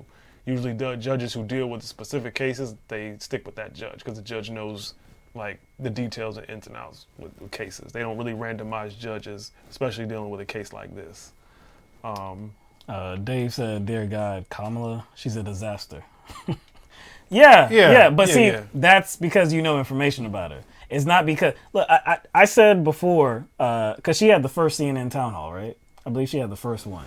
Yes, she did. We were like, yeah. We had our chins out. We were like, yo. That doesn't make sense, does it? But anyway, that first CNN town hall, I can still recall sitting there and watching it. And like I was like this for most of the entire. And I was like, she was doing good. Oh shit! Yeah, I was like, she sounds good. She sounds like a progressive. It was a terrific performance, and I think it achieved exactly what she wanted to achieve in that event. She wanted to build herself as a progressive. She wanted to build herself as somebody that was authentic and was actually going to stand up for people. That's somebody that was not bought by anybody, any corporations, somebody where, even when it comes to criminal justice reform and going back to her time in California as a state, the attorney general and a district attorney and questionable decisions that she did make or did not make. She's trying to kind of just like distance herself from that and really trying to explain like what she did and what she didn't do and why she did. It was a magnificent performance by her. Now, for somebody that knows her, really my expression on my face for the entirety of that show, it was there because it was terrifying. Because she so easily, I think, conveyed to a lot of people that she was somebody to take seriously, somebody to take as a progressive and was going to do the right thing for people. That's what was more like, I guess that was the big takeaway from that. So it wasn't that, you know, I believe her to be this, or I believe her to be, you know, like a stand-up candidate, you know, what this country needs and this and that. No, it was just that if you really just look at it, not objectively, if you just look at it on the surface of things, I think she opened up a lot of eyes of people that don't know a lot about her. And like, that's scary. And that just goes into what I was saying before. I think a lot of people want somebody to believe in. And no matter what information they know about that person, if it's limited information or not, if there's something that they can grab onto with that person, something that they can grab onto, it a lot of times, any kind of negative concerns or anything like that, they get tossed out the window. And that's like the troubling aspect of it. Like, it's hard to remain objective, but damn it, I wish more people could do it, especially when it comes to politics. Because we have no personal connections to any of these candidates whatsoever. I've met Bernie one time in my life. I've seen him. No. Well, no, I talked to him one time. I think I've seen him in person maybe 2 or 3 times, something like that. I have no personal affiliation with Bernie Sanders whatsoever. We interviewed Marianne Williamson. You know, we've seen her a couple times now. I have no personal affiliation with her whatsoever. We have no personal affiliation with any of these candidates. Now, if it was like my man Mike running for Congress, yeah, I'm biased. You know what I'm saying? I'm a rep him. Now, if he bust, you know, if he makes the wrong decision, you know, I might be a little careful with the way I deal with it. I'm not gonna go full, you know, guns blasting, just unload on them like that. Probably because I have this connection with them. But with a lot of these candidates, like, why are we working for free for these candidates? Like, why are we excusing the actions of these candidates that we don't know personally whatsoever? We don't have a vested interest in it at all, other than what they say they're going to do for us. If we come to the belief that they're full of shit, why can't we just call that out for what it is? I got an answer for you, Kyle. I'm paying attention to you in the chat because I know you got questions. You can go to it for yourself, but I'll read it right now. If you just Google the grand jury federal rule for grand jury, just Google Rule 6. Actually type in Rule 6 in parentheses, type in 3 next to that, and then parentheses, put a D. So it's 6-3-D. And he was wondering, like, where does it say specifically what I guess Barr would have to do to release the grand jury information. Now, it says right here, an attorney for the government must file under seal a notice with the court in the district where the grand jury convened, stating that such information was disclosed in the departments, agencies, and entities to which the disclosure was made. Basically, a notification. It's basically all it says. It must notify the court. Basically, because the information is exempt and the court can't do anything. The court that's the law. So that's all it says. It says they have to notify under seal. That's all. It has to be under seal. It just has to notify the court. So yeah, it says that. If you go, just type it in. Just type in federal, whatever, grand jury, the grand jury federal rule. That's Rule 6, Part 3, Section D. Well, sorry, it's E3D, my bad. So if you type in Rule 6, just type in Rule 6, and then E in parentheses, 3 in parentheses, then D in parentheses. It should come up and take you right to it. Yeah, it's like that. It's in Part I. It goes all the way down to Part I. But yeah, all they have to do is file a notice. We have some people talking about a book club. Trying to start up a book club in the chat section. I see Moose Gal and V talking about it. 4 Ways to Forgiveness is a book that's been cited.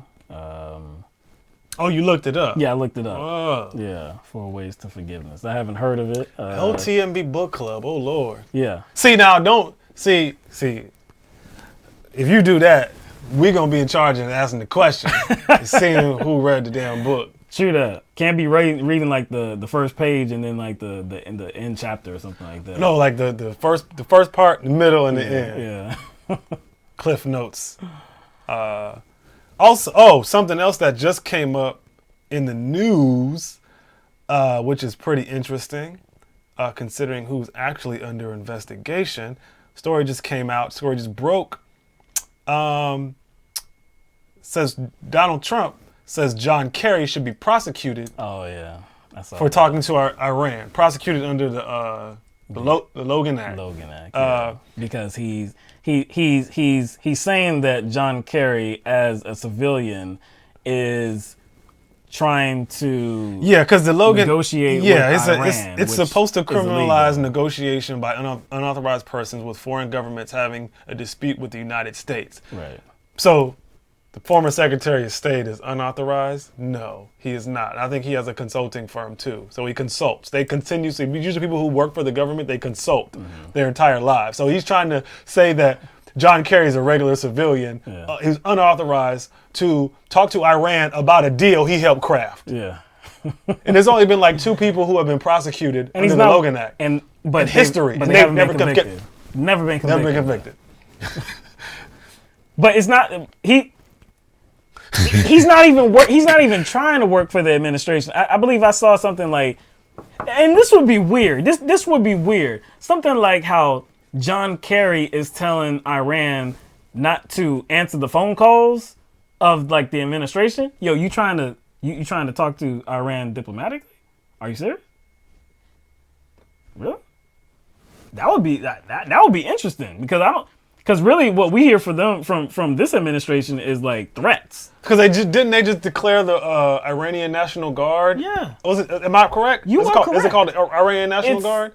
Iranian National something. Yeah, it's something. But as terrorist. It's a terrorist organization. Yes, that's correct. Somebody in the chat tell me if I'm wrong, because I think it's Iranian National Guard. It could be something. But no, we know what you're talking about. So like I said, is this administration trying to set up like some diplomatic relationship with Iran? And John Kerry is getting in the way and be like, yo, you don't want to do that. You don't want to do that, Iran. No, don't take their phone calls. Really? Iran's Revolutionary Guard. Sorry. It's Iran's Revolutionary Guard. Yeah. But, yeah. Also, something else I wanted to highlight, because people seem to be very genuine and concerned about whistleblowers and information they have to offer, right? Saw a lot of support for Chelsea Manning. And more recently, your boy,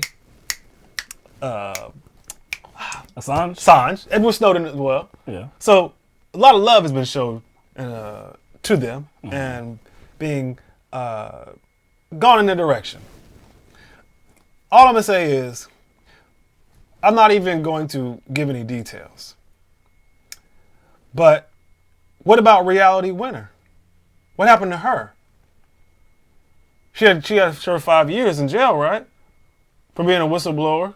She was a contractor. I don't think she worked directly with NSA, but she was a contractor. She released some information. I'm not even going to tell you what the information is. Google that shit. Why you ain't talking about her? Maybe because she has some information that may not be you're comfortable with. Maybe that may kind of contradict the conclusions you already reached about something in particular. So yeah, Google that shit. Google Reality. You don't really hear too much about her. You don't really hear too much about her. Why is that? No. You do hear about Assange. Yeah, y'all hear about Assange. So if you're really genuine about whistleblowers and the information they have to release and whatnot, why don't you care about her? Maybe there's a reason why you don't care about her. I have one reason. It links back to one particular party. It links back to one particular party. You know what I'm saying? That's you know. But something else that's interesting about William Barr that I forgot to mention during our conversation about him, talking about conflicts of interest. William Barr's son-in-law was hired as an attorney in the White House Special Counsel's office. You think that's interesting? Talking about him being more of a friendly figure towards Donald Trump. More of a personal attorney. More of a personal attorney. So yeah, so he's got family members that are getting friendly within the administration while he's the Department of Justice. No, people don't think that's interesting. That's a link like that, had it been on the Democratic side, no, forget, you know what? I can get more specific than that. A link like that, had it been somebody like Hillary Clinton, oh, that's all you need. That's all you need. This is why I don't trust people, man. Because like that's why I don't fuck with conspiracy theorists, because conspiracy theorists take their partisan politics into conspiracy theory and they ignore shit. That's why I don't trust them. Yeah. Or they kind of take their religion into it as well. I've seen that as well. Alex Jones kind of started flipping it. He started talking about Christianity. So then now you have partisan politics and Christianity. So now one side is devil-like and the other side is clean and angelic. So I see a lot of conspiracy theorists either going that route, taking some of their religion in there, or taking their obvious partisan politics in there and kind of purposely ignoring information and needing only a smidgen of information to create other kinds of less than that. Like after that shooting in New Zealand, it was I don't know, that was months ago. Not that long ago, but felt like it was months. Well, it felt like it was a long time ago. Yeah. I forgot what the name of this conspiracy theory was, but it was like Rose something. Literally, all that was required for people to believe in this conspiracy was a picture. I don't know if it was the Secretary of State or President, some high up official of New Zealand. 2 months before that shooting happened, Hillary Clinton took a picture with them. Oh yeah. She visited us there. Yeah. That's all that was necessary. And that autumn, this conspiracy. So now Hillary Clinton was somehow responsible for that killing, that massacre in New Zealand. And all it took for people to make that connection was a picture she took with some official. I can't remember whether it was the president or whether it was like a Secretary of State. Somebody in a high position, and they were there. And she was there 2 months prior to that shooting, and she had something to do with it because of just that one picture. And I'm like, so a picture with Hillary Clinton. That's all it took. Can like map out the road to explain away how this tragedy was able to happen. But what if there were pictures? Because all right, Hillary Clinton is the integral figure. Mm-hmm. What if there were like multiple pictures with like somebody and Hillary Clinton? What if there were like multiple pictures? Oh, you talking about somebody like a president of something? Yeah, president. Okay. Well, not even. Well, not. I'm talking about even going like in 2016 we had that. Like what? Like it because Hillary Clinton was a dastardly figure. Oh, a dastardly figure in 2016. Oh yeah, that's right. So I'm saying like if that association Hillary Clinton with anything would corrupt it. What I mean, like what if she showed up at your wedding? What if you donated money to her campaign? My wedding? Or are you talking about somebody else? I'm just like, wedding. Not only that, what if you talking about like the person that attended or the wedding that Hillary Clinton attended? Yes. That person. Yes. What if Hillary Clinton's daughter was best friends with that person's daughter? Ooh, that's a they went on vacation together. That's a hell of a link right there, boy. That's a hell of a link. That's a hell of a link. Wouldn't you kind of link those families together? Because now it's just not about those two particular individuals. It's damn. It gets more in depth. So I'm trying to figure out who is this person. Families would have to be very So who is chummy. This person? So Hillary Clinton went to this person's wedding. Mm-hmm. Hillary Clinton's daughter is friends with this person's daughter. Yo, Hillary Clinton's husband is friendly with the individual as well. There's multiple pictures with them too. They have a connection to a certain person. Ooh. Who's kind of a part of Pedogate, kind of. Yeah. One of the main figures in Pedogate. Yeah. Yeah. Epstein. They have that connection too. They do have that connection. So who could this possibly be?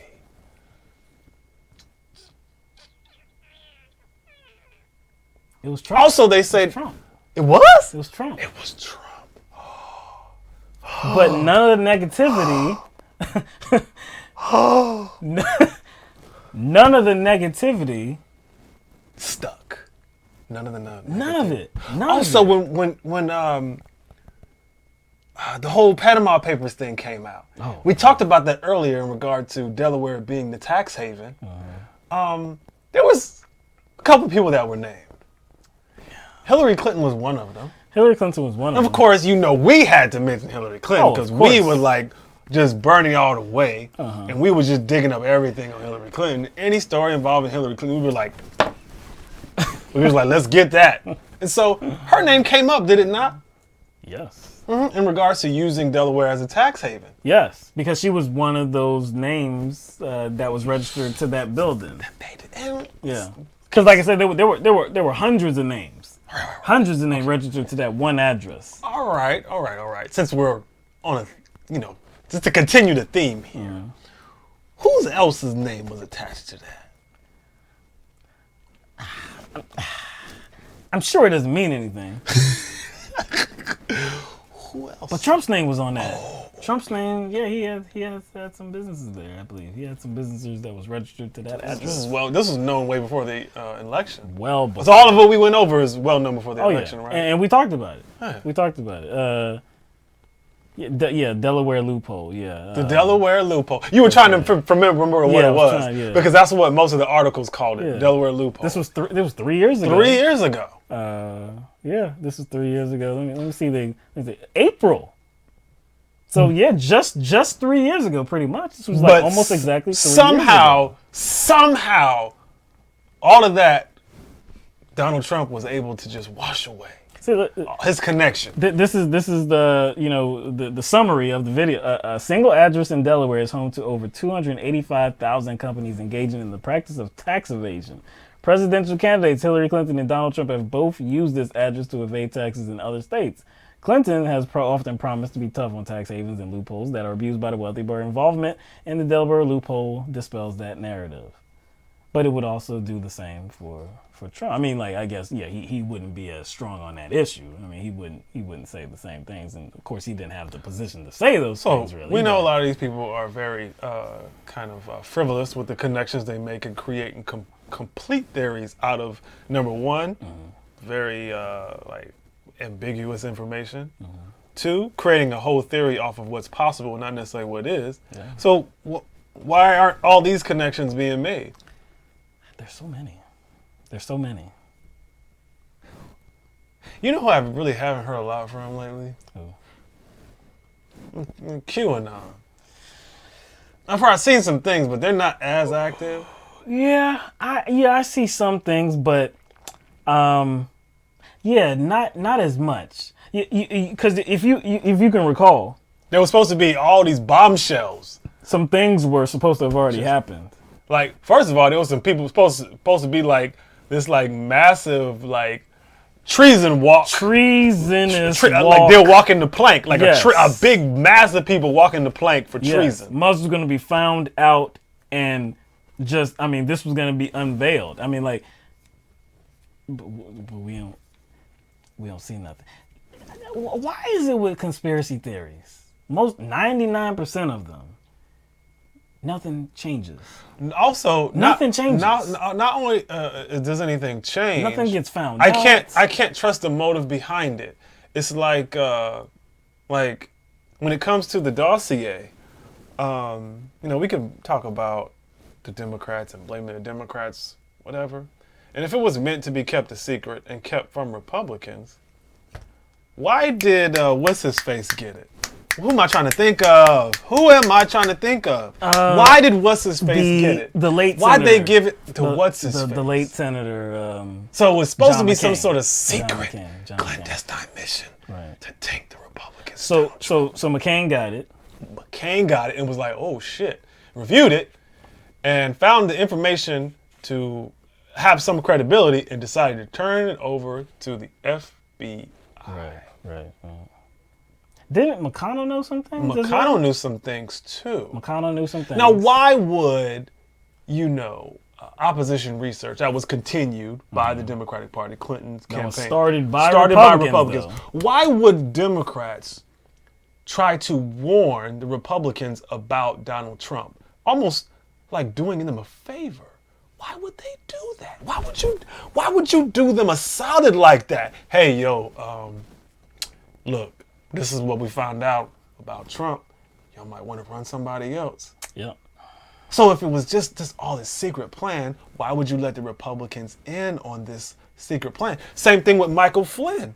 Didn't Obama come to Donald Trump and say, yeah, we had to revoke his security clearance because this is what we found. We found all this stuff that he was getting involved in. He lied. And he was being, he's not registering as a foreign agent, but doing work for Turkey. And he's involved in some silly ass kidnapping operation.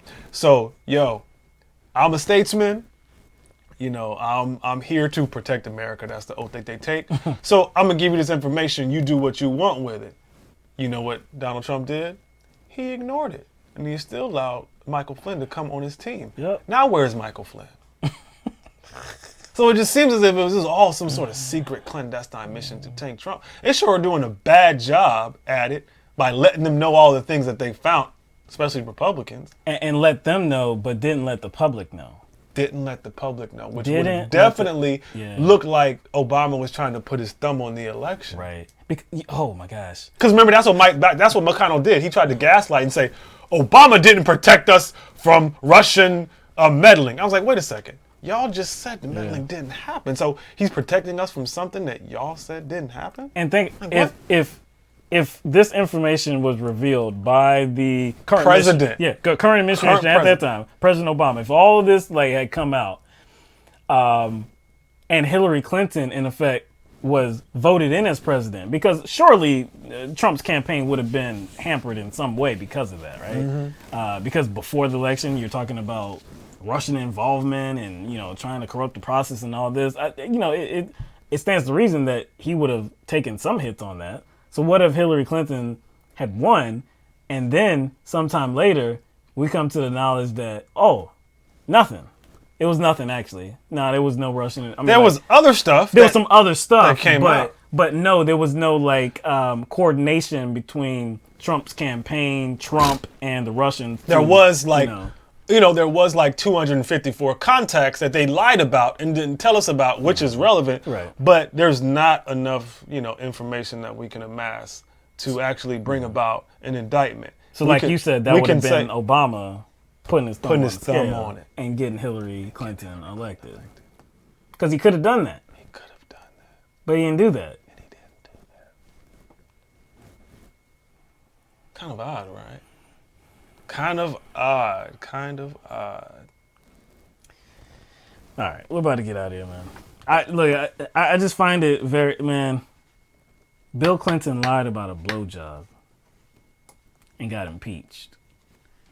Bill Clinton lied about having an extramarital affair and got impeached.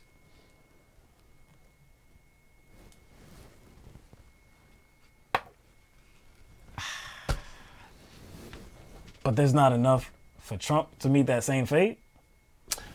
See, I think I told you about this earlier. I figured out why that whole QAnon conspiracy about McCain being executed for treason, that was one of the QAnon conspiracies. And I was like, that's why.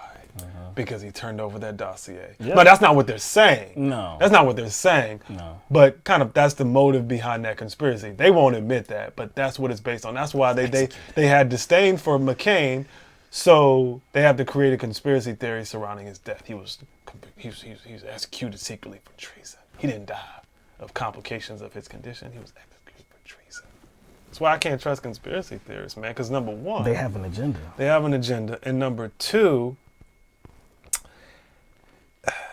they tend to be very defensive. It's like the first thing they say is what? Oh, so you believe the official story, right? And I'm like, there is no official story. It's like 2 hours after the event happened.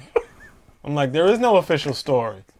And I was like, I can actually not believe in the official story if there is one, and not believe in your theory too. I can do both. And because you have even less information. Exactly. So I'm like, either I am a shill or I believe in your story. I'm like, no, I'm not. That's a false dichotomy. I was like, no. And I was like, and there's 20 other conspiracy theories that contradict with yours. So maybe all the conspiracy theory people in the community should get together and unite on one story. Because there's always 20 different competing stories that don't work together. And they do this work remotely. A remote crime scene investigator. That's correct. So I'm like, nah. I was like, I will do my own research. And I'm not going to get involved in this groupthink, this conspiracy theory groupthink. I'm going to do my own research. And really, You know what I'm saying? Again, they have agendas, man, but a lot of times it just looks like they're doing this to be contrarians, man. Because like nothing can be real. Nothing can be real. There has to be some type of phoniness to whatever happens. There has to be some other way of looking at it, and I'm gonna find it. I'm gonna find it. Nobody else knows it, see, but I do. I think that again, I don't blame them because I understand what kind of emotions tie into all that. And somebody on Twitter like referred to it as like reverse snobbiness. It's reverse snobbiness because most snobbiness, when we talk about snobs, we talk about the elite. People holding their nose up at other people for how much they have and their possessions. In this case, it's reverse snobbiness because most of these people are very powerless. Most of us are very powerless in this world. And so as a result, you want to, be in the know about information that has been redacted or information that's been declassified. You want to look up everything that people in power, the elites, the CIA, FBI, you want to look up everything that they're doing and you want to give that information to everybody. In some cases, it's distorted. Some cases, it's true information. But a lot of the true information does not necessarily apply to each single story. You see what I'm saying? Yes, the government has lied in the past, but simply because the government has lied doesn't mean you can come up with any story to fit an agenda. You can't come up with any theory simply because the government and those it's connected to, its corporations it works on behalf of, simply because they lie. It doesn't mean your theory is true. And I think I blame Hollywood too. I blame Hollywood. You blame Hollywood? I have to. Well, I mean, because they create these fantastical performances. You can't tell me that people aren't drawing from things they have seen in movies or TV shows. You can't tell me that they're not drawing from. And I'm like, yes, there's a lot of stuff that we don't know. There's a lot of stuff that gets covered up. That is all true. No one's denying that happens. But the lack of information. Doesn't make anything true. And I think that's what a lot of conspiracy theories are galvanized by. It's galvanized by probabilities. Yep. If it can happen, if it's possible, I'm going to write that into my conspiracy theory. Not only is it possible, but it's probable. Yeah, no, it did happen because it's possible.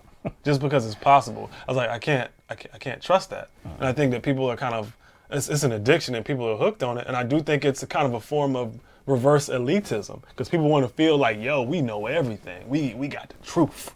You know what I'm saying? So I think people want to we want to feel special. Information. Yeah, we want to feel special and we want to feel a part of a community that's very accepting, and that community is very accepting because it's easy to just kind of come up with your own little theory. And really, what does it amount to at the end of the day? What does it amount to at the end of the day? I know people are gonna be mad at us, but it's a hell of a time that QAnon could be a thing. QAnon could be such a thing that is talked about in corporate media outlets. The deep state gonna be taken down. He's got secret agents, and he's got inside people who are gonna take the deep state down from the inside. Nobody knows who QAnon is. It's just a damn account, profile. That's basically what it is. Nobody knows who is operating this account. Nobody knows who's involved, but we trust it. But see, in this case, I don't think the QAnon conspiracy theorists and the concept in general, it's about making the world a better place. I just think it's rooted in just support for Donald Trump and him being the savior and hero. It has nothing to do with actually making the world a better place and tearing down these large systems. Because a lot of these people have these QAnon conspiracies. They don't believe in an egalitarian society. It's just more about Trump being a savior and Trump being a hero. You know what I'm saying? So it's fandom. It takes the place of anything else. It's amazing that can occur. Like, again, I talk. The Yankees are supreme to me in baseball, man. Nobody can take the place of the Yankees. I don't care what you do. Does not matter. But the Yankees don't affect my life. There's no way I would attribute that type of support for any human being that I don't know. There's no way. See, but at least the Yankees, you can look on TV and you see them playing. Yeah. You see bats swinging, pitches being thrown, uniforms, home runs, outfield catches. Right. You can look up and see their contracts. Yeah. Look everything up about the Yankees and any other team. Yeah. So it's actually real. Yeah. But they still don't really affect your life much. No. QAnon is just completely ghost. It's shadows, man. You know what? I would not be surprised if it's either Trump himself or somebody really close to Trump doing all this shit. I would not be surprised. They would have to have the time to do this. I wouldn't be surprised if some of the doggone Trump campaign money is going to this. Yeah. Oh, that's another thing too, because we're talking about Trump corruption and the history of it. That's something else that's under investigation right now. Because we were talking about how Trump is really stressed right now. That's something else that's under investigation right now is Trump's campaign. Wonder why? Because they're trying to figure out what the hell happened to all that money. But yeah, I think QAnon is completely. I think that's connected to the Trump campaign. It can't be. I don't know, man. All right. So I still see people talking about the book club, LTMB book club link. It's on Goodreads.com. So you sending us a link to our own book club link? It looks How like you gonna send us a link to a book club we ain't set up? This is the LTMB book club that they didn't set up. I'm gonna put a link. I believe Moose got asked if we were going to participate. I know I'm not reading a book right now. That's just me. There's just way too much that I'm still dealing with. I got physical therapy. This whole crash thing is not settled yet. There's no way. There's no way, man. Just a rule of thumb. If something has been declassified, I guarantee you it don't mean shit now. If something has been declassified, whether it be through the CIA, an organization you said you don't trust, if it's been declassified, it is worthless. It's not of value. They don't care anymore. They move on to something else. If something has been declassified, it doesn't mean shit. Doesn't mean shit. And I don't care what the CIA said about conspiracy theorists. I know. I heard what they said. They kind of demonized the term conspiracy theorist. That doesn't mean every person that takes on that mantle, I'm supposed to believe them. I think people purposely take on that mantle because it comes with an added value. You see what the CIA said about conspiracy theorists and tried to, thwart any attempt to uncover all of their evil. They demonize conspiracy theorists. That's great. I understand. I can take that as is, take it at face value. It doesn't mean everybody who then puts that label on themselves should be believed, and I should believe them simply because they put that mantle on. It's kind of like I said, it's a kind of a snobbiness. I'm a conspiracy theorist, and look what the CIA said about me. So that must mean I am on the side of freedom and patriotism and uncovering the truth. No, it doesn't. There should be stop that shit. There should be some more standards when it comes to like engaging in conspiracy theories. Like, it's okay to theorize. It's okay. I mean, we all do it. We all think about what's impossible and what's possible, and yeah, we all do it. Like, if you're actually gathering information and you can actually make these pieces fit in a logical way, then it's like, okay, well, shoot, look, this looks like this, and this looks like this, and this looks like this. Look, all this kind of adds up to this right here. I don't know it to be certain, but I mean, it really looks like this could be the case. Cool.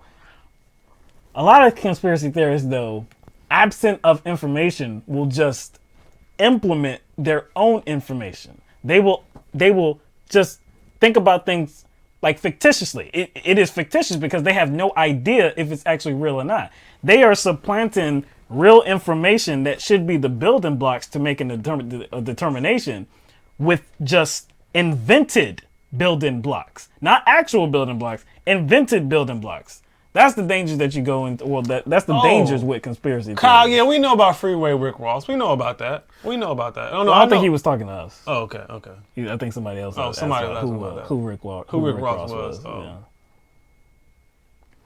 Anyway, in the super chat we got Gear Randon again. No doubt, appreciate that, Gear Randon, for supporting us consistently.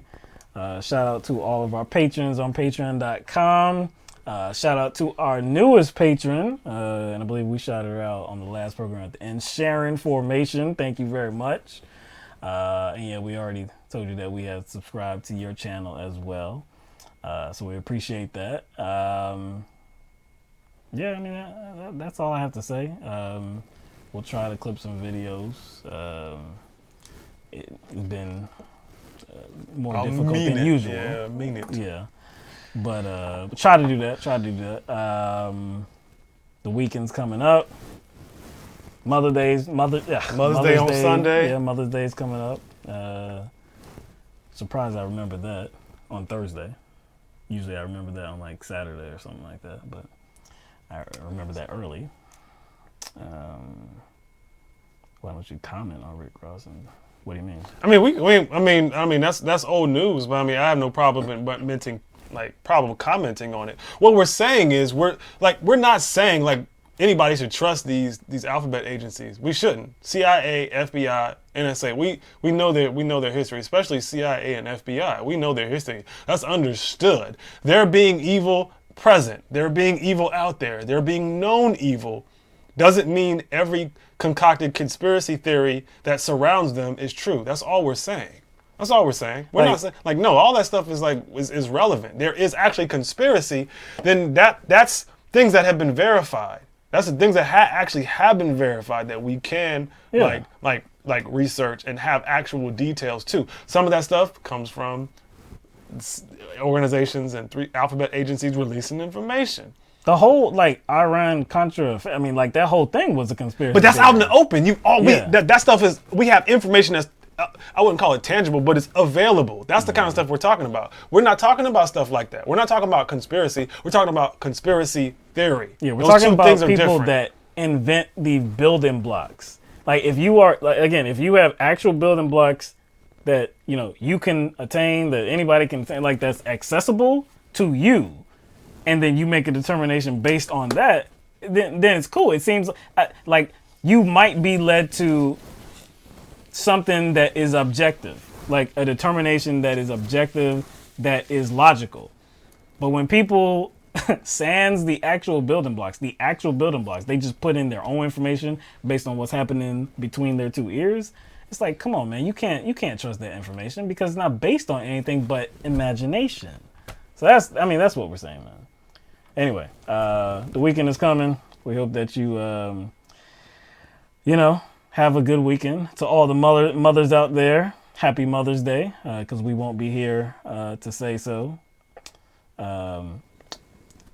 Somebody else joined the LTMB book club, I see. VQ is running it. Okay. Whatever, it's said and done. It's been established. You gonna have to. What you gonna? What next? Like, she gonna make us create a graphic for it now? Send us emails and I'm shit. saying, right? Make sure you have this graphic ready for the next show, boys. Just took this mantle right here, man. But yeah, I doubt that. I don't think I'm gonna be reading that book anytime soon. See, people are so absolute. So it's not about trusting. It's like these agencies are not a monolith. Y'all do know that, right? There are people in the FBI who actually do legitimate work and fight legitimate crime. Y'all do know that, right? The same way that there's people a part of police departments that go after legitimate crime. They can't do bad all the time. They go after people who legitimately commit crime. Yeah. You do know that, right? But don't we still talk about police brutality, criminal justice system abuse, prosecutorial overreach? Don't we all talk about that? Yeah. So either whether it's propaganda or corruption, it's not either or. It's not like black or white. It's not absolute. It's we got. It just doesn't make any sense. I was like, there's corruption in the FBI, but that doesn't mean everybody in the FBI, every agent is corrupt. Like, come on, y'all. All right, everybody, we appreciate you being here with us. V and Court, thank you for calling in. Both of you we haven't heard from for a while. Both of you, how'd that work out tonight? But we appreciate hearing your voices, what you have to say. You bring a lot to the program, and we hope that we hear from you in the near future. I hope there's a method where y'all can communicate on whatever VQ other than here, because it doesn't seem like it's going to be efficient if it's just 2 days a week. Exactly. Because we're about to shut this down and the chat section is going to shut down. So hopefully everybody has the link to this book club. Hope everybody has the link. It's on Goodreads.com. You can scroll up. The link is gonna stay with the video, so you can always go back and check it. It's very funny. But anyway, everybody take care. We will see you in 5 days on Tuesday. Much more will be happening then that we'll have to break down. So we'll be happy to do it. Everybody, peace out. We'll see you.